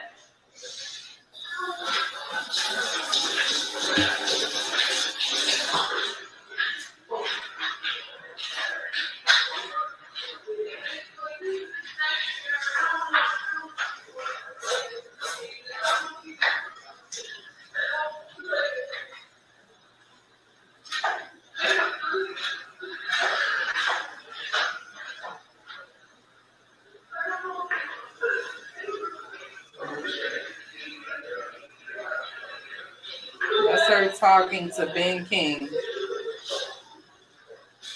Anything that must be speak, I'm saying. I mean, Jerry Judge. I'm sorry. So you know what's going on? That's Jerry Judge. She called us because when I told Christine,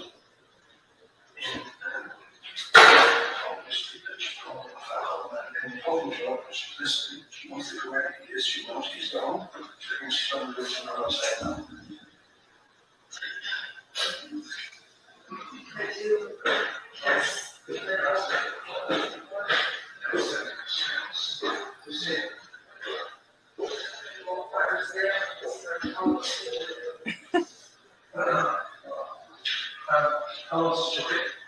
If this was today, but there was no such pain. It is. Once this crosses the carriage, I don't know if she's talking over there or something. Again, with the heels. She's never been good.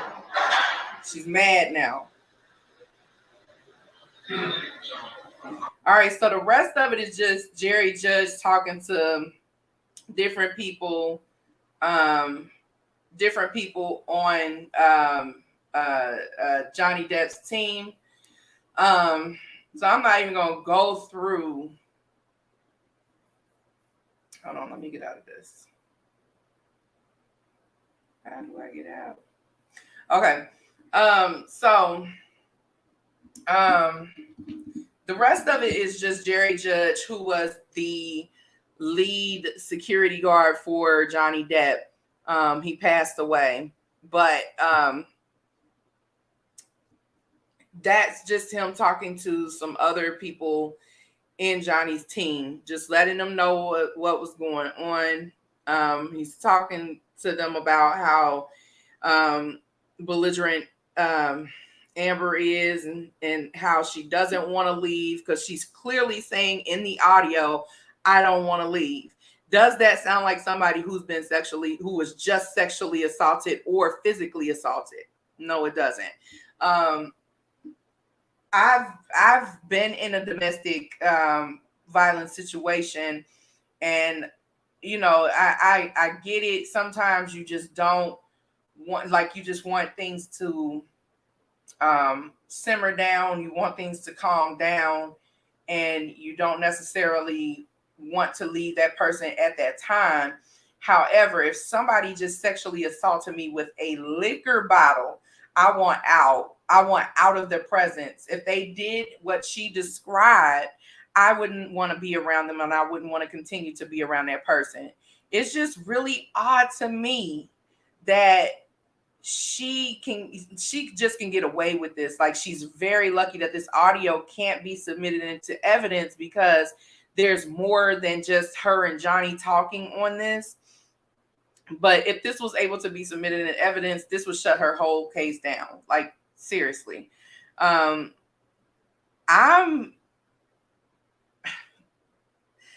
This shit today, though, I'm just like, what the fuck is going on with these witnesses for Amber? Like, I think Amber has only had one witness, one that was enjoyable to watch, and that was Josh Drew. He was on the they played his deposition today, and he is the ex-husband of Rocky Pennington, who was Amber Turd's best friend. They say they're no longer friends, but I smell bullshit. I smell bullshit because a lot of these people don't associate with her anymore.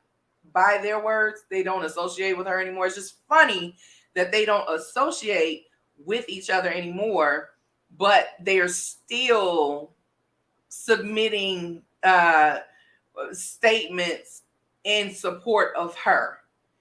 It's really odd to me. Like, not saying that they should go to the other side because they're not friends anymore. I'm not saying that.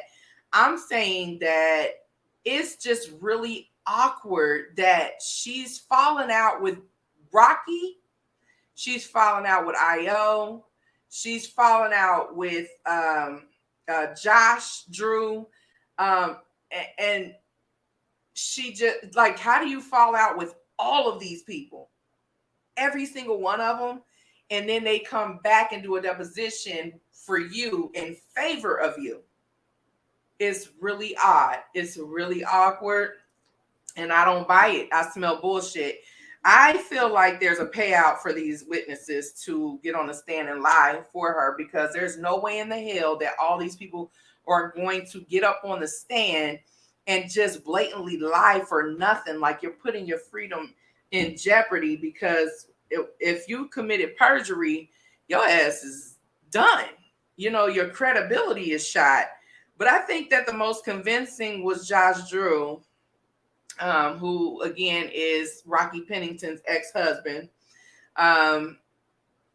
And he was more credible than all of Amber Heard's witnesses, because his answers were so swift. Like, he didn't have to sit there and think very long about his answers. And he was just really, really likable. Like, he's just very likable. And apparently the jury has been the most engaged with Josh Drew as they have been with any other witness that has been up on the stand in support of Amber Heard, including Amber Heard. Like, it's wild. Like, how are they love Josh Drew more than they even loved Amber Heard? It's really, really weird and awkward. But the thing that the things that I didn't like,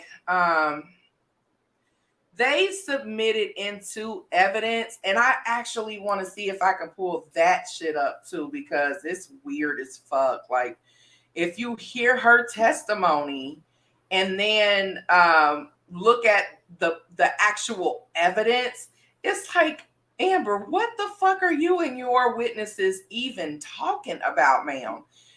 Because how she's describing these events when she got beat up, when she allegedly got beat up by Johnny Depp, it doesn't match with these photos. So if I can just bring this back up again. Oh my God, they got a complete penthouse tour for Johnny Depp. What?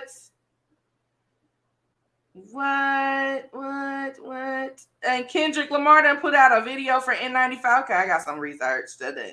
Okay. No, I'm just playing. I do want to see that video though. But I'm sorry. Let me look this up, because I want y'all to see these photos. You see this app right here? It's called Audible. Yeah, shut up.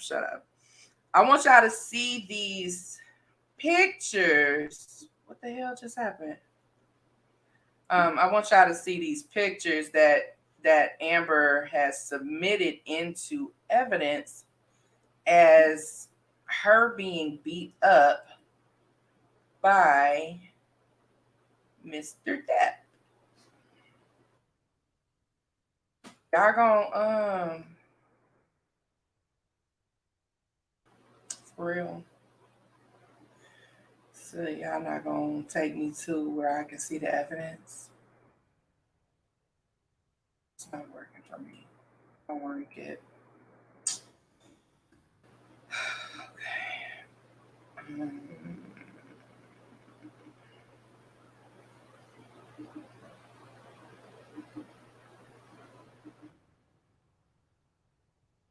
Really?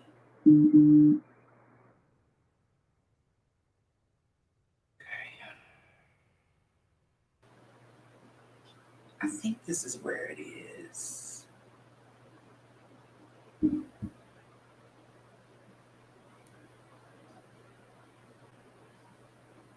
No, don't show me shit. Okay, so y'all, I cannot freaking find these pictures. Where did they tell me to go?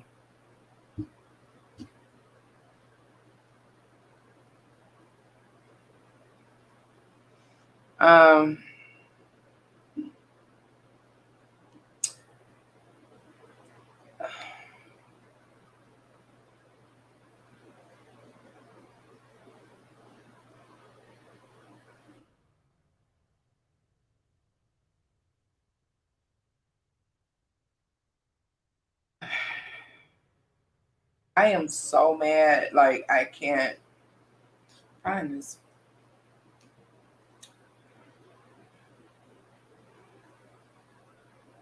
Oh, you know what? I think they are on the actual court.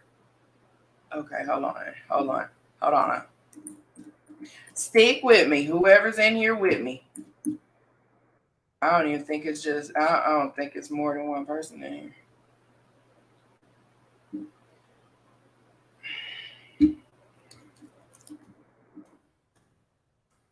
Really? Okay.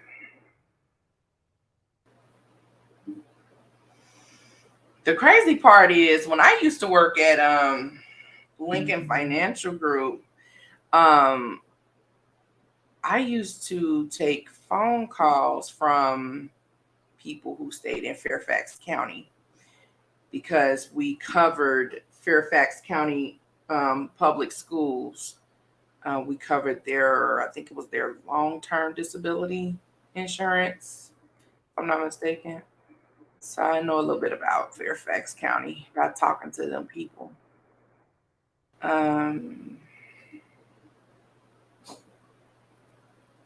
Why y'all ain't got that Johnny Depp trial there? Because y'all know that's trending up there.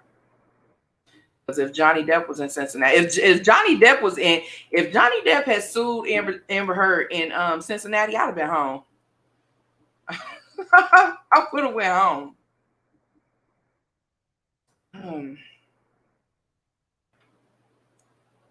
What the fuck? Y'all, I really can't find this shit. Like, how the fuck I can't find this?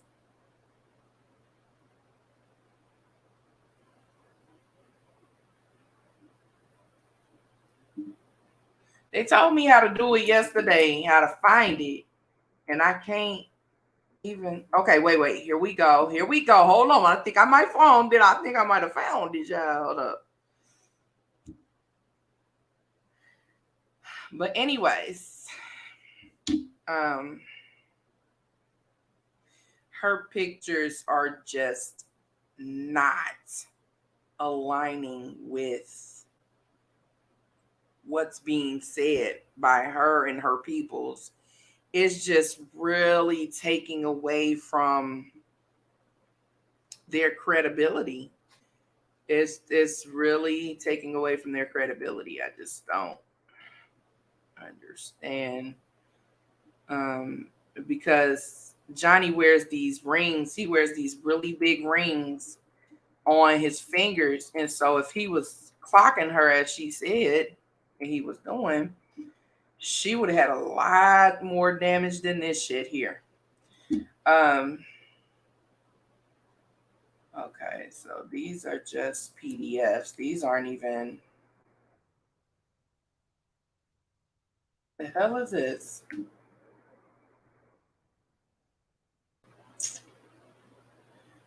Oh.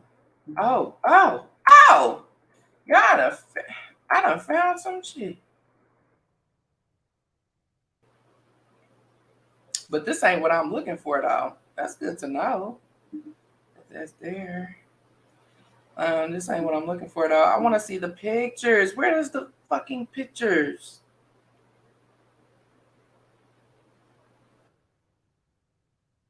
Now I'm doing some research. I'm doing some research right now.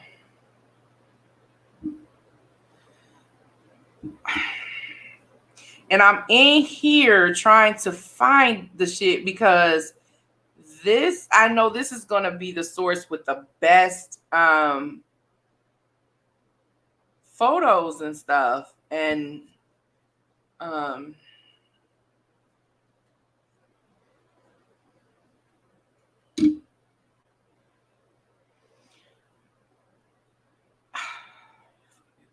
real, like they told me how to do it yesterday, and I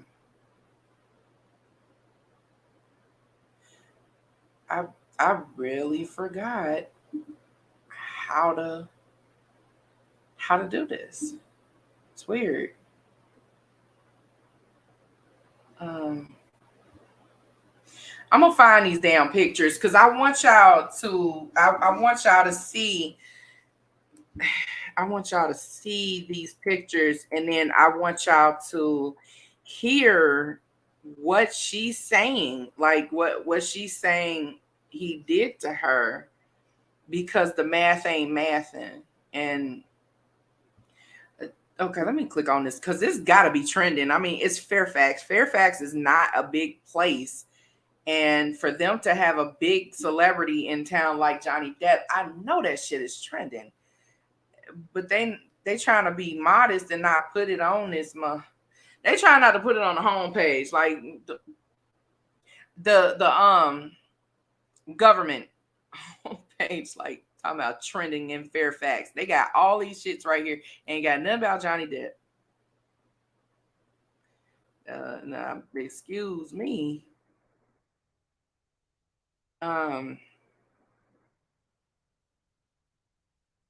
Okay.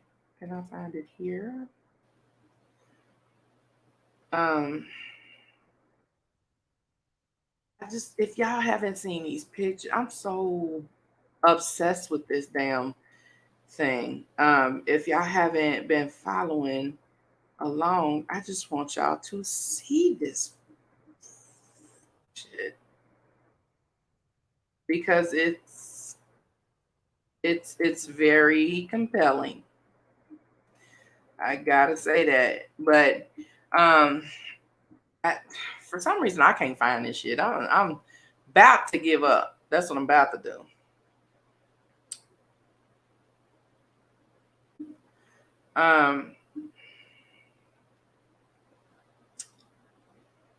But I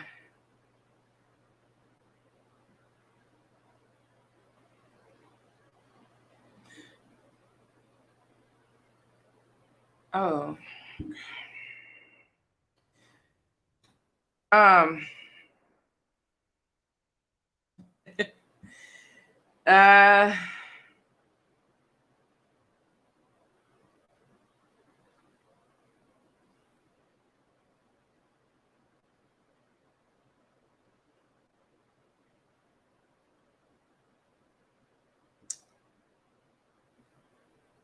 okay, so it's supposed to be in the description and it's not,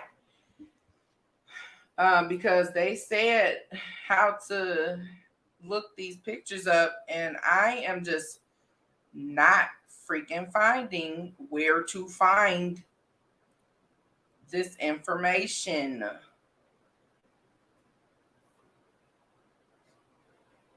Using just this little app Hold on on, my y'all. phone,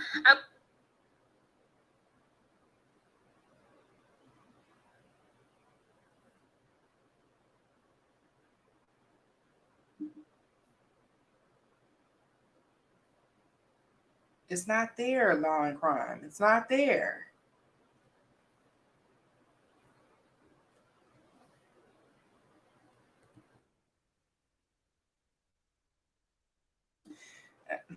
Okay, I'm about to just Google the shit. But I know that Googling it is gonna bring up so much more stuff. Like I don't want to.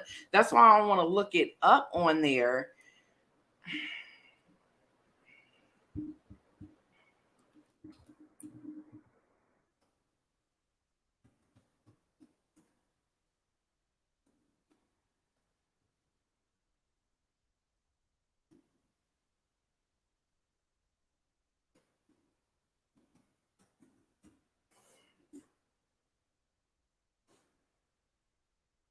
Let's see some of these.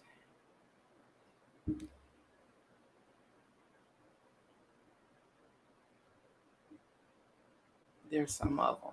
It's not bringing up every single thing, but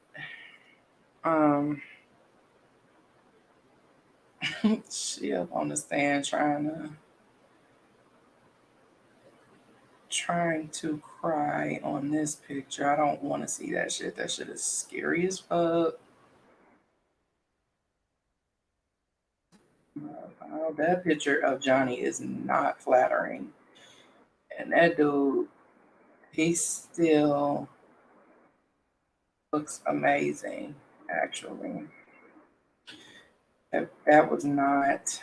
Um,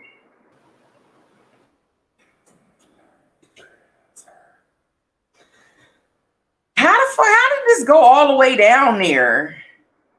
Y'all. I'm so over this because ain't nobody told this thing to scroll all the way down there. Okay. Let me see if I can pull it up right here. Because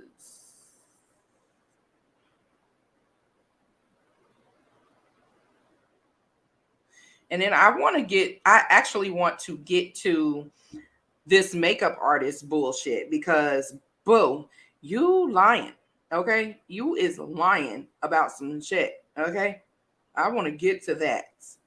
But I want to bring up these pictures first because I want y'all to see what this hoe was saying about my white hubby.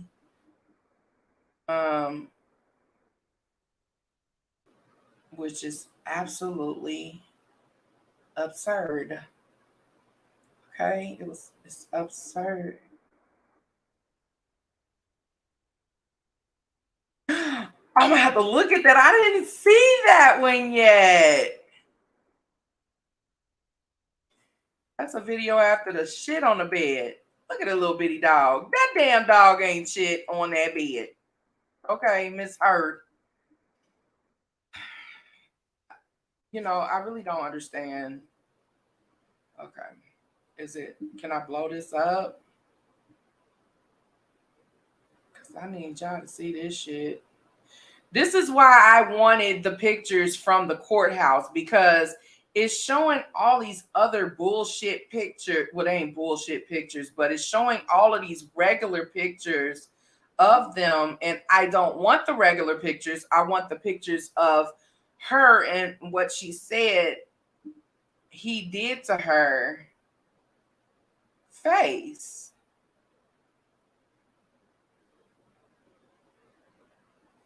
And this is really blowing me, because why does this keep going all the way down there? Okay, let's go to New York Post, because I know they got pictures of her ass back to back. They are such in support of Amber Heard. It's not even fucking funny.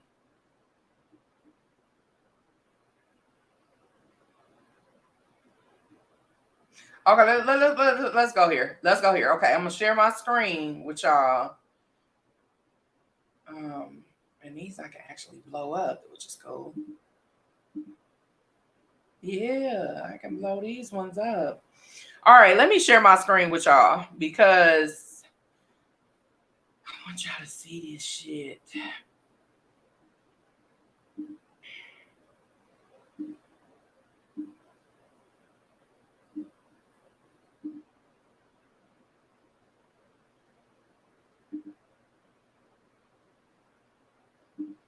Okay, this one. Let's pull this one up. Okay, so this mother said that she sat on a stand and said that Johnny wears all of these different bulky rings. Like, he has rings on damn near every finger, right?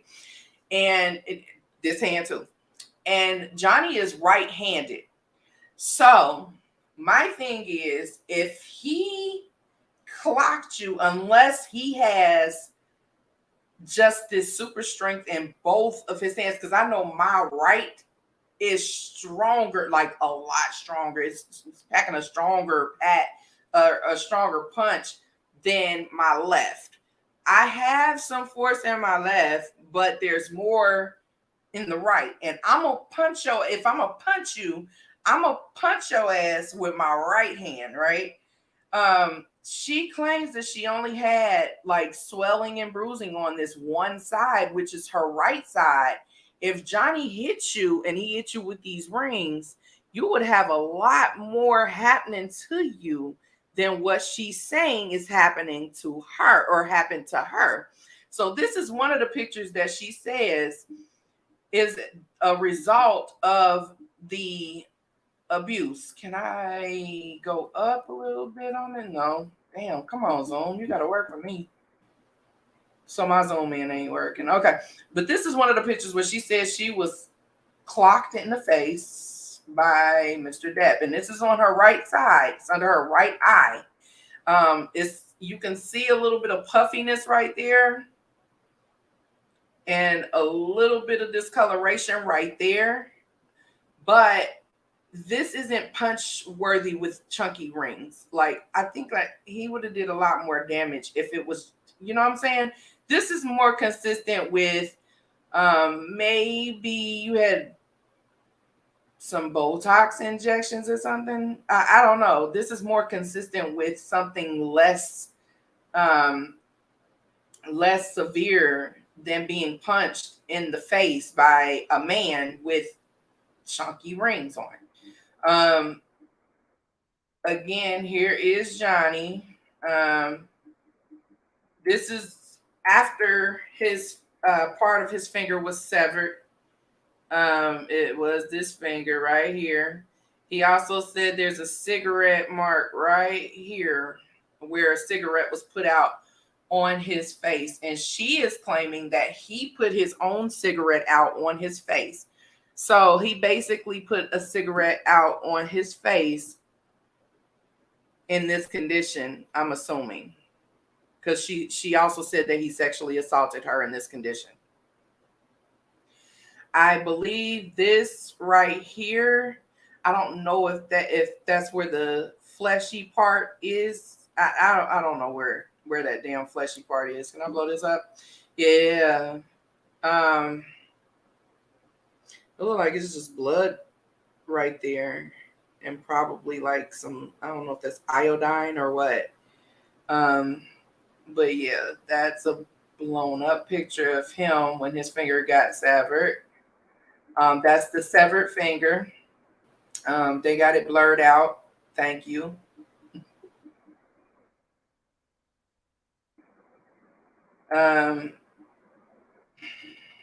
Crazy. This is an actual bruise mark that was put on him. His security guard took this picture after the security guard says that he was assaulted physically by Amber Heard. He said that once he saw it, he said that it needed to be documented, so he took a picture of it. And that's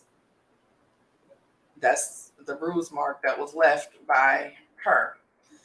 She said that she was pummeled by Johnny Depp with these chunky rings, and this is what the result of being punched in the face by Johnny Depp with wearing chunky rings on his fingers. This is the end result that came from that. Yeah, all of this here it's not even consistent. Okay, I'm gonna talk on it. That's when she said he threw a phone at her. I'm sorry. That's when he said she said he threw a phone at her and it hit her there. The way that it is designed, I'm not seeing a phone being thrown and just okay, let's move forward. Here she says that this is after he punched her, Lucci. This is after she said he punched her, and she had red markings on her face.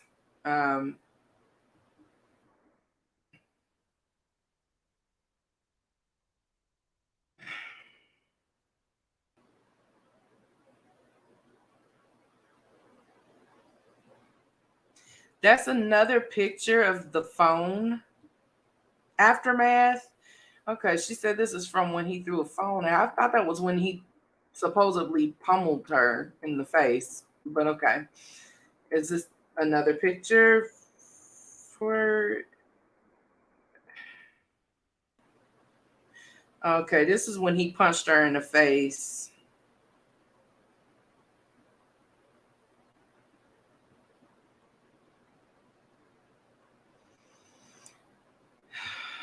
It's a text message to Kevin, Johnny's estate manager. They said that Johnny did all of this, and Johnny actually admitted to doing this. So, hold on.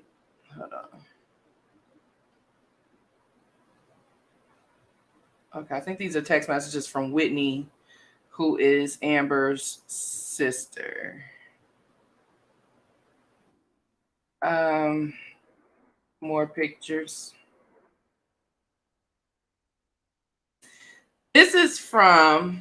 This picture is from when she says she got a busted lip and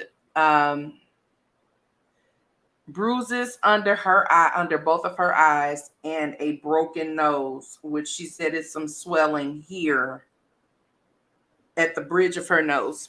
She says she was pummeled by Johnny Depp, who was wearing chunky rings and she felt her lip go into a tooth. If Johnny had those rings on, and I'm gonna go to a picture of Johnny's rings. Hopefully they have it included in here. But if you've never seen these rings that he's wearing on his fingers, then I will absolutely show you the rings that he wears on his fingers. But if you were to get punched by somebody in the face, if you were to get punched in the face by somebody wearing rings like this, that would result in worse results than this. This is actually this looks like Botox, the end result of Botox injections, because she has just a little bit of bruising right there near the inner corner of her eyes. And I don't know if they put the Botox injections in right there, or if they put them in right here, or if they put it in right there and then it results to start bruising from the inside to the outer corner, maybe. I don't know how that goes, but this is inconsistent with what she's saying happened as far as Johnny punching her in the face. She also says that she accrued a busted lip, which I'm not seeing for real in this picture. All I'm seeing in this picture is chapped lips. I'm just seeing chapped lips. I'm not seeing a busted lip in this picture. I'm just not seeing it. Again, I'm not seeing a busted lip in this picture. All I see are chapped lips. I'm not even seeing a broken nose. I'm not seeing much of a bruise from getting punched in the face with someone who's wearing chunky rings. All I'm seeing is a little discoloration in this area right here and a mark right here. I'm not seeing much of anything else. She said that Johnny pulled some of her hair out. This is the picture of the hair that's been pulled out. I don't see any roots. This looks like something that could have been cut off, or I don't know. This just is not consistent with her story, though. She said that he pulled her hair out of her head, and I hope that they have the picture of the scalp on here. This just looks like just a mess of things. I don't know. She said that these bruises came from Johnny on the most exposed part of the leg. I get bruises right here on my legs, and ain't nobody punching me in my damn legs. I get bruises right here from just walking past a table and walking past it wrong. It hits a corner of the table wrong or something like that. Like, this doesn't mean shit. It doesn't mean that he's punching you or beating you, ma'am. She took a picture of Johnny. She asked him to hold her ice cream. And he says that he had just taken some opioids and was getting ready to fall asleep, and she handed him her ice cream to hold for her, knowing that he was falling asleep. And when he fell asleep, the ice cream dropped, and this is the picture that she got. But he said, and really, if I look at this picture, let me blow this up. If I look at this picture, he's not even holding the ice cream at all. His hand isn't even. But he said that she asked him to hold her ice cream. So I guess at some point he was holding her ice cream. But this hand right here is in his pocket. In order to eat some ice cream, you got to have this in this hand, and this has to be engaged with eating the ice cream. This hand isn't even engaging. It's in his pocket. Like, it's crazy. And he said that on the stand too. He was like, as you can see, my hand is in my pocket, so I wasn't even engaging. That's not my ice cream. She said that he broke this by kicking it. And I'm gonna blow this picture up because damn it, I wanted y'all to see something. Fuck. Okay, so she said that he kicked the edge of the bed and with his boots on and broke it. And this almost looks like, I don't know. Yeah, it is broken. A piece of it is broken, but it is, I don't know. It doesn't look to me like it's consistent with a boot kick. However, there is a pocket knife right there that they said could have possibly been used to carve that piece that's laying right there on the floor out of that bed frame. Just wow. This is the countertop. She said that Johnny left her a message here. This is broken glass on a step, on a landing of the step. Looks like it's a little wine spill right there too.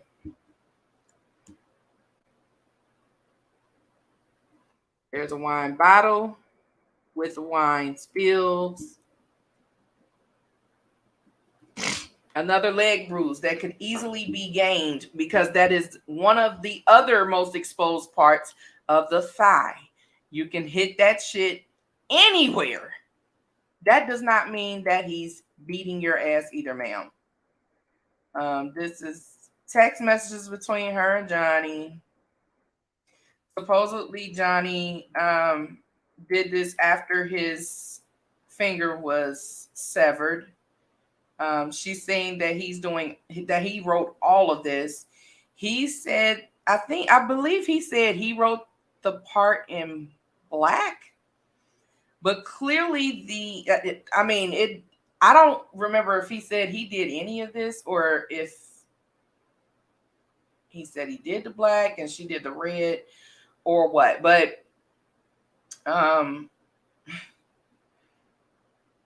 supposedly he wrote all of this, and this handwriting is much different than this handwriting.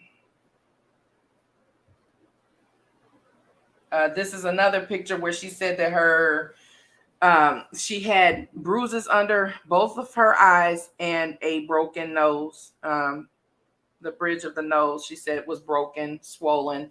I don't see any swelling. All I see is red marks up under the cheeks, and it looks consistent with crying. And then this is the infamous poop on the bed, where she said the dogs did it. He says that her or one of her friends did it. So this is why we're calling her Amber Turd. Supposedly there was this was a prank gone wrong, but this is poop on his side of the bed. But yeah, so y'all tell me what y'all think. Do y'all think this looks like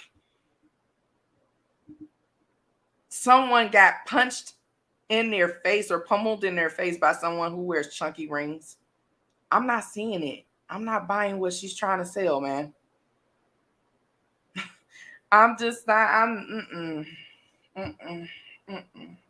I'm not buying what she's trying to sell. Now, let me see if I can find these rings that Johnny wears on his fingers, because it's actually a lot of pictures that he takes that has these.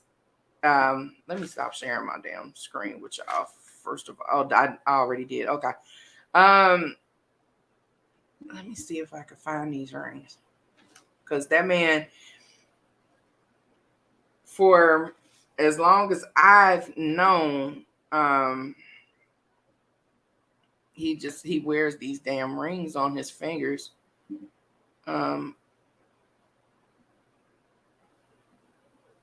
It hasn't been his whole career that he's worn these rings on his fingers, but for a long time now, he has worn these damn rings on his fingers. And if somebody was pummeling your ass with these damn rings on their finger,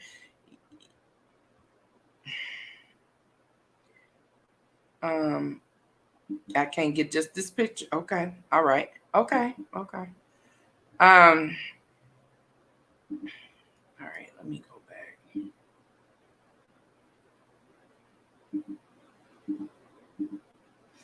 Go back. Yeah, it's a lot of inconsistencies with this damn story on Amber's side. I'm not gonna say that Johnny was a saint in the relationship, but it's a wonder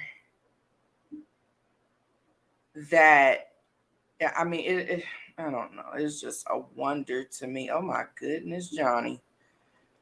Oh my goodness, Johnny. Oh, look at Johnny. Older Johnny. Older Johnny. Y'all, hold on. Hold up. Because I got some technical difficulties right now. Hold on, I'll be right back.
All right, my bad, y'all. My bad. I had to take care of the puppy. All right, my bad, y'all. My bad. I had to. So, yeah, back to this shit. So I ain't even gonna talk no more about the other shit. I want to talk about this fucking makeup artist today. This makeup artist today was bogus to me.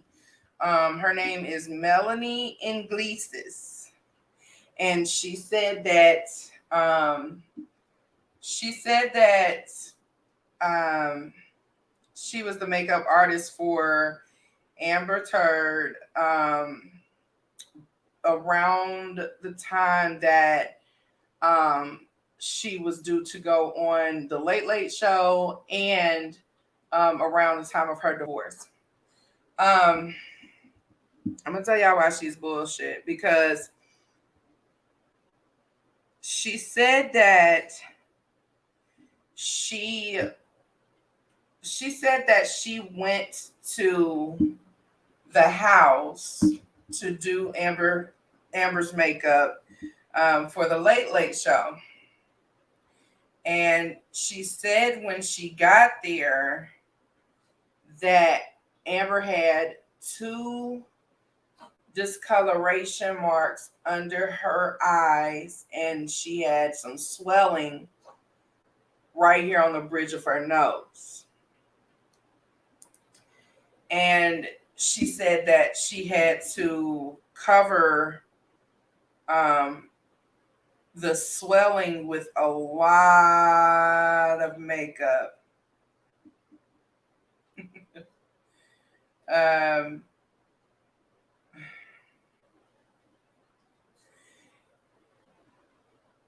You can cover discoloration.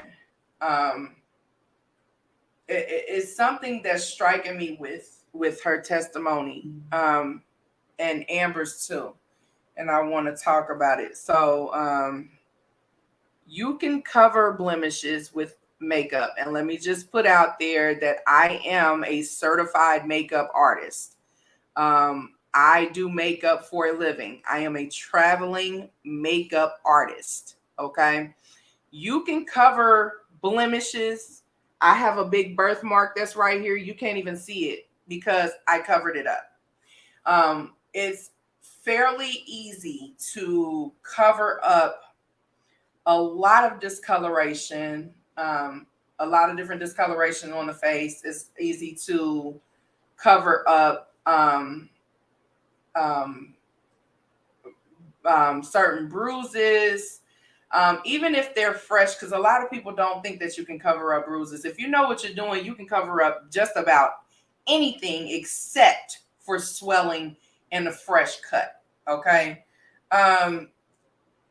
This makeup artist said that she covered up Amber's swelling the best that she could by using, I believe she says she used highlights, the highlight palette. Ma'am, I don't care how much highlight you use. You're not covering any swelling. You're just not.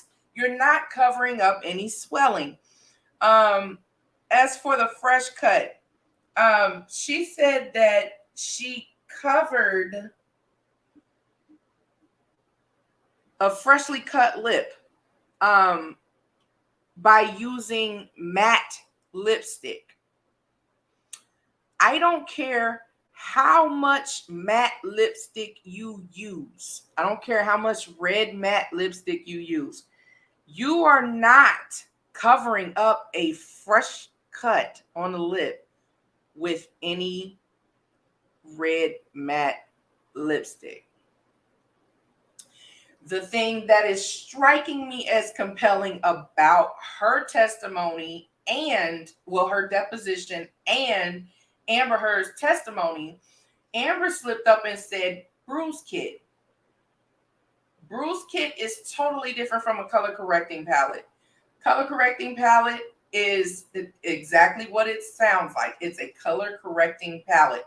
You use a color correcting palette to hide blemishes, too high marks, too high scars. Like I said, I have a birthmark right here. It's big as hell. You can't see it because I, as a makeup artist, know what I'm doing to cover up blemishes. You have to know what you're doing in order to cover up blemishes. But the color correcting palette has different shades of colors in it, and you're supposed to use what is opposite on the color wheel to cover up the whatever blemishes that you are covering up. And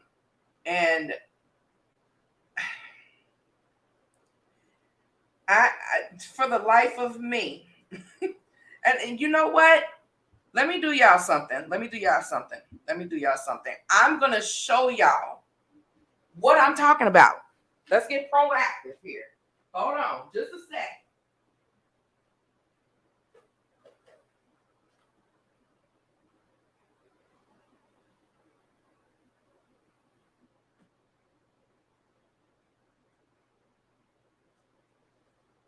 Hold on. Okay.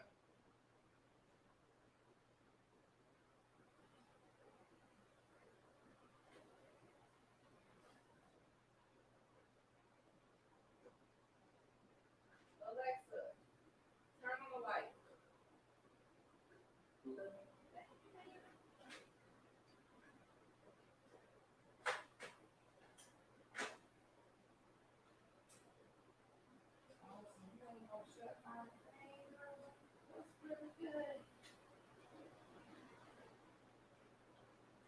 Come on, man. I gotta show you that to you. All right, this is gonna get like this. Okay, let me show y'all one better. Okay, so this right here is my Sephora. You can't even see it because the damn thing keep cutting it out. But this is my Sephora color correcting palette, and I hope that this shows y'all.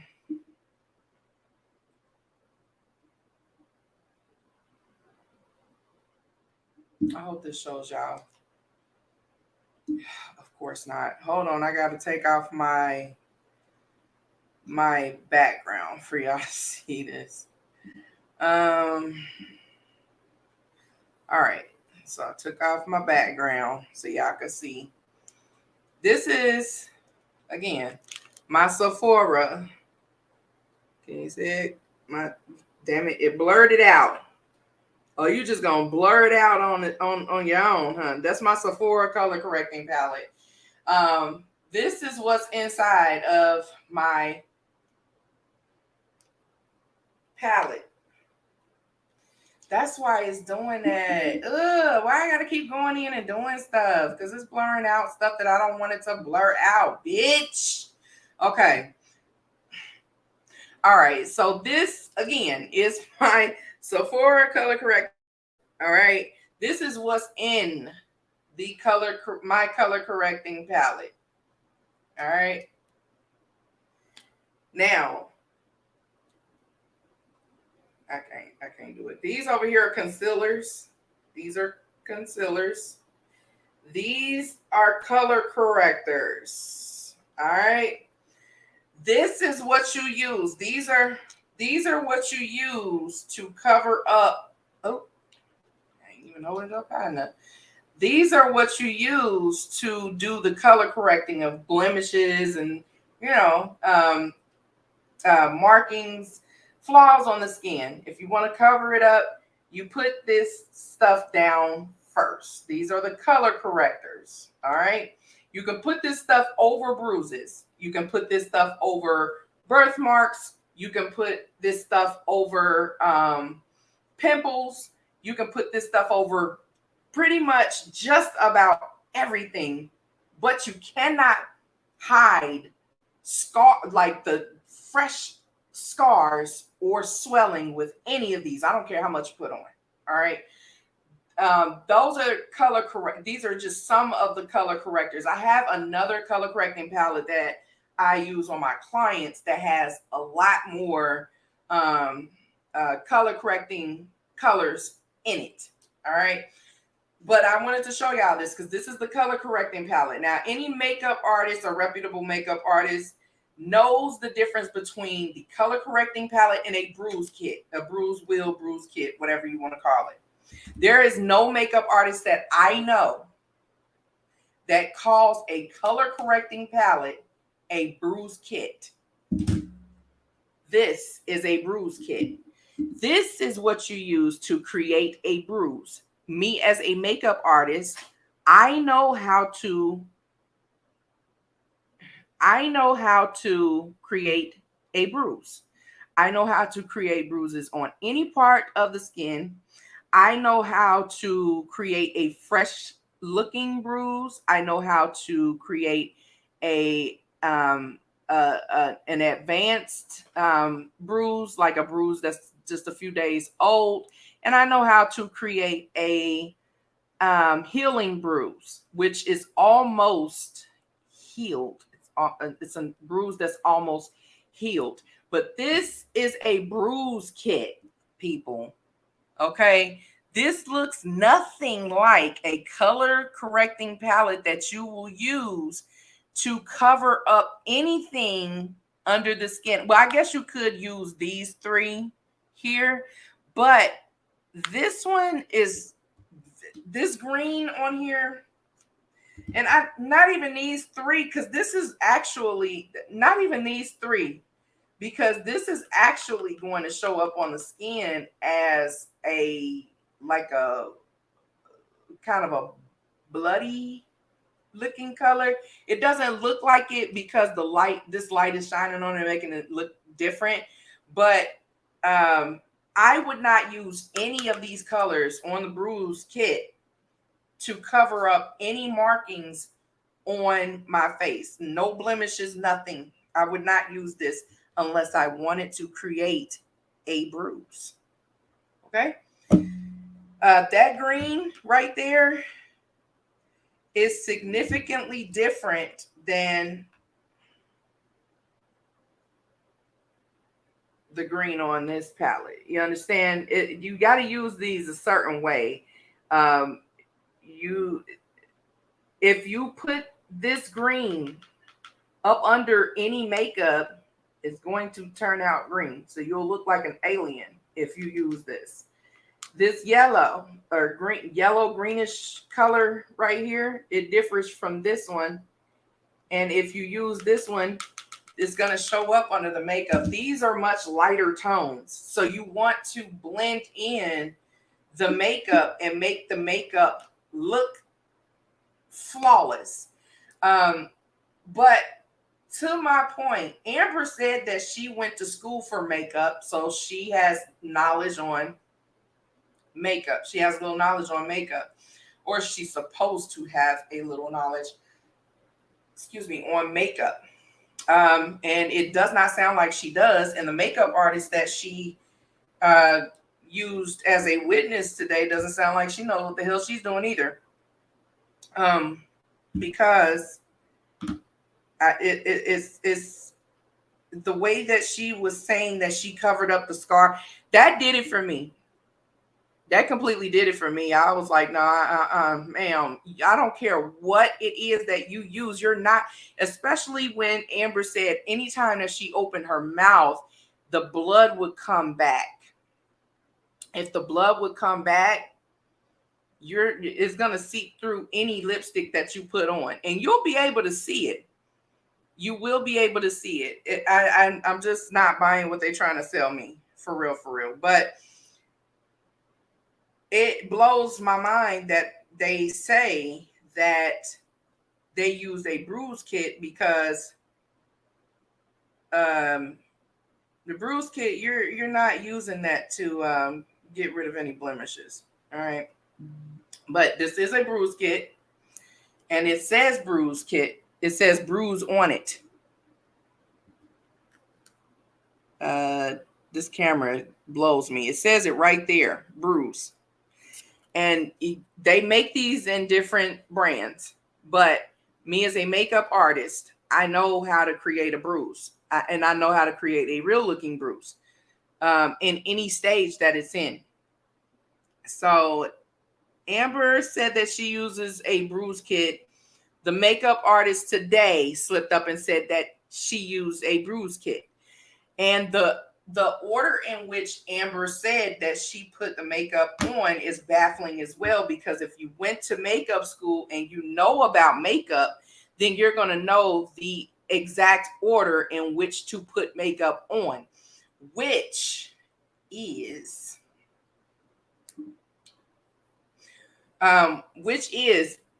you lay down. If you have something that you're trying to cover up, you are not going to use a like a bruise. Let's say a bruise, because I'm not going to say that you can't use a concealer to hide certain stuff, because you can. But if you're trying to hide a bruise, you are not going to use a concealer to hide a bruise.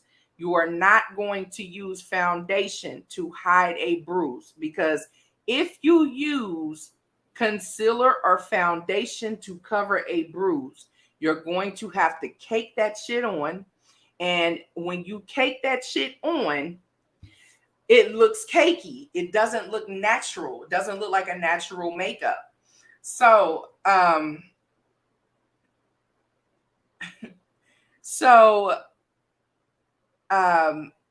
when you are trying to cover up something like a bruise, what you are going to do first is lay down the color correct.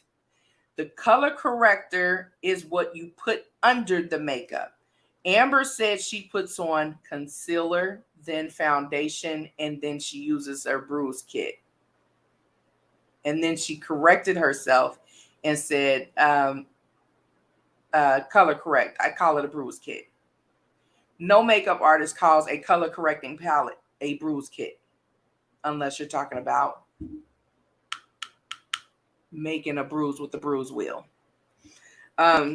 So what you could do, if you were trying to pass something off as a bruise, but you still want the rest of your skin to look flawless, you could put down a concealer, foundation, and then use the bruise kit. But what you're not going to do is put down concealer, foundation, and then a color correct, because the color correct will sit on top of the fucking foundation, ma'am. It will sit on top of what you just put on your face. So your order in which you are saying that you covered your face throughout your whole relationship with Mr. Johnny Depp is really sus. It's really sus, because the way that you're saying that you put on your makeup is the way you will put on this makeup to create a bruise. It is not the way in which you would cover up a bruise. To cover up a bruise, you would lay down your color correct. You would then on top, after blending out that color correct enough to where it's down near melting in and covering up that bruise, melting in the skin so you could easily blend, you would then put on concealer on top of that to conceal that color correct. You don't want the color correct showing through your foundation, period.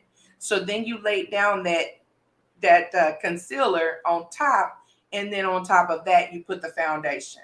So it's just real sus. And then the makeup artist today said that she used a bruise kit, and it's throwing me, because I, as a makeup artist, absolutely know the difference between a color correcting palette and a bruise kit. I know the difference. Special FX makeup, you can create cuts, you can create lacerations, you can create burns, you can create a lot of different shit. I have extra skin in my makeup kit, in my special effects makeup kit. Not only that, Amber has a tendency to bite her lip. And when she bites it, she has a tendency to bite her lip, and she has a tendency to peel her lips. So it's giving sus. Like it's really giving sus. Like I'm not buying what they're trying to sell, for real. Like it's not giving what they're trying to give. It's just not. I didn't mean to go this long within the podcast show, but this is like I'm so invested in this shit. Like I'm so invested in this damn case. It's not even funny. I watch the shit every day, and I am just really attached to it because Johnny has long been one of my favorite actors, and to hear this shit come out about him it's baffling every single time. Every single time that you hear her accusations, they grow more and more and more, and it's like, what? I've never even heard of Johnny Depp being accused of anything like sexual assault or anything. So it's just like, and then his exes are coming to bat for him. I mean, he was with Vanessa for 14 years and they have 2 kids together. And I'm not saying that this type of behavior can't develop in a person, but every single person that comes into contact with this man has nothing but good shit to say about him. It's baffling as well that these witnesses come to Amber's aid during this trial, and the shit that they say about him, it's not corroborating with what the people that are the people that have been involved with him have said about him. And every single one of Amber's witnesses have said that in the beginning when they met Johnny, he was just this lovely, generous person. And he damn sure was generous because he let all you motherfuckers live in his penthouses, which I have a question about too. If he is this such an abuser, a monster, usually abusers and monsters try to isolate their victims away from their loved ones. He let all of you motherfuckers move in these penthouses, while him and his wife lived in the 3rd penthouse, the one in the middle. Johnny owned 5 penthouses. If he and the 3 were connected, penthouse 3 through 5 were connected. So these penthouses are connected to the penthouse where him and his wife live, where there's other access, easily access to this penthouse that him and his wife was living in. So if he was doing all of this shit, why would he give y'all easy access to this penthouse? These people had master keys to the 3rd penthouse. Why would he allow? I just don't understand. There's so much that's not matching up for me. And I'm just like, are you serious? In the last damn witness, I'm looking at her like, what are you talking about? Because she's the first one that said that this little thing that they went to, this Hicksville thing they went to, was in celebration for Johnny's birthday, and Johnny was playing a guitar. Bitch, you're the only one who said that shit. You're the only one who said that. It was not a celebration for Johnny's birthday. Johnny was not there playing a guitar, honey. Y'all are just doing too much. I feel like it's a payout here. I honestly feel like Amber got these people together and said, we're going to say that we're not friends anymore. We're going to say that we're not connected anymore. You guys are not, still connected to me in any type of way, shape, or form. But I got to pay out for it. I'll pay you $1 million, because she's trying to sue him for $100 million. And I could totally see her offering them something out of that to get on the stand or do a deposition lying for her. Like, I can totally see it. It's not far-fetched at all. It's just no coincidence that, because I don't believe in coincidences, but it's no coincidence that she's no longer friends with the 2 people that she said were her besties, or her bestie and her good friend. And then these other people aren't associated with her anymore. Or I'm sorry, 3 people. 3 of her witnesses said that they no longer deal with her. They're no longer friends with her, or they no longer associate with her. And then the makeup artist no longer works for her anymore. And the acting coach no longer does coaching with her anymore. It's mighty funny these people are no longer associated with her. So it's either one of two things. It's either one, you ran these people off and they don't want to deal with you anymore because of how you are, or two, y'all putting on a front. I can't say which one it is, but something smells fishy there. Like, and something is just not, the math ain't mathing for me there. But I'm gonna go ahead because I said what I wanted to say today. I done said what I wanted to say today. Like I am tired. I feel like I've been in damn court all day. Technically, I have because I done sat there and watched the whole damn trial today, as I do every day. But something is just not right here. Something is not right here. Oh, and before I get off of here, how convenient is it that some of these witnesses hadn't heard from Amber in a while? And then all of a sudden, right before she knows that they have to do depositions, she has a wine night with them. She reconciles with them to make amends with them right before their deposition. Listen, that shit right there with the last witness saying that works in his favor. That works in Johnny's favor. I really hope this bitch don't get shit out of this damn trial. I really hope she doesn't. Bruise wheel. Did you use a bruise wheel, Amber Heard? Did you use a bruise wheel, ma'am? Did you? She did something, man, because it damn sure wasn't no damn color correcting palette, because the way she said she put that shit on, it's not that, ma'am, it does not work that way, okay? It does not work that way, Amber Turd. Anyways, I am about to go because I only wanted to talk about this a little bit, but I took it a little further and played the audio for y'all. I wanted to get y'all up to speed because there's a lot of people that don't know what the hell is going on with Johnny Depp right now. And we watching a real live female. Yes, I said female. We watching a real live female falsely accuse a male of something that he didn't do. It's beyond me. Like, it's beyond me. But that's all for me. I'm done. If you want to catch more of our videos, because I'm doing this today. I usually don't get on here on any other day, but I did say I'm gonna start doing it, and I feel like I need to get off.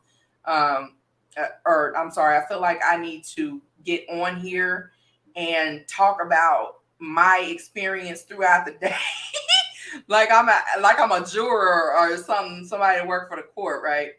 But I be feeling like I need to, decompress about this trial shit because I don't really got nobody else that really fucks with this shit. They're not fucking with this Depp trial. They don't know what the fuck's going on here. But I be feeling like I need to decompress and talk about what happened, and this is my outlet right here. But we do have our weekly show every Tuesday night at 8 p.m. Eastern Standard Time, 5 p.m. Pacific Standard Time. And it's me and my panels, my co-hosts, Ken Diesel and Ash. So we get on here every Tuesday night. We talk about real shit. We got another show coming up. Y'all do not want to miss this show that is coming up, child. We got some shit to talk about. All right. And it's a real issue. I had a bad experience with this shit recently, and y'all just don't want to miss this upcoming broadcast. I don't know if I'm gonna get on here again tomorrow because it's another court day tomorrow, and then we got another full week next week. And then the jurors go into deliberations to figure out who's gonna win, and who's gonna lose, or who's gonna lose. And then I'm rooting for Johnny. He's been vindicated already.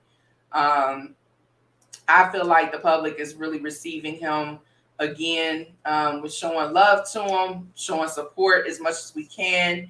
Like I said, I try not to be biased about this shit in the beginning, but as time went on and the more accusations built up, I was like, yeah, I was already on the fence about this shit, because when her and Johnny got together and he married her, I was like, I don't think I would choose that for you, Johnny. I just don't think that I would choose that shit for you, but he wanted to go that way, and I was just like, oh, okay, hopefully she's not a gold digging lying bitch, but she turned out to be that way. So yeah, but I'm gonna go ahead and get on up off of here, and go live my life. But this was damn 3 hours. 3 hours. Okay. Y'all can go ahead and like and subscribe to the channel. Like this video, subscribe to the channel so that you don't miss any of our videos when we go live. Again, I said we go live every Tuesday at 8 p.m. Eastern Standard Time, 5 p.m. Pacific Standard Time. And then I'll get on here randomly and, show my face and run my mouth. Hopefully it's not 3 hours in the future, but thank y'all for joining in with me today. Thank you for whoever's going to watch afterward, and catch us on Tuesday nights. Please tune in, and y'all can share the videos if y'all want to. It's all good. But thanks again. See you later. Bye-bye.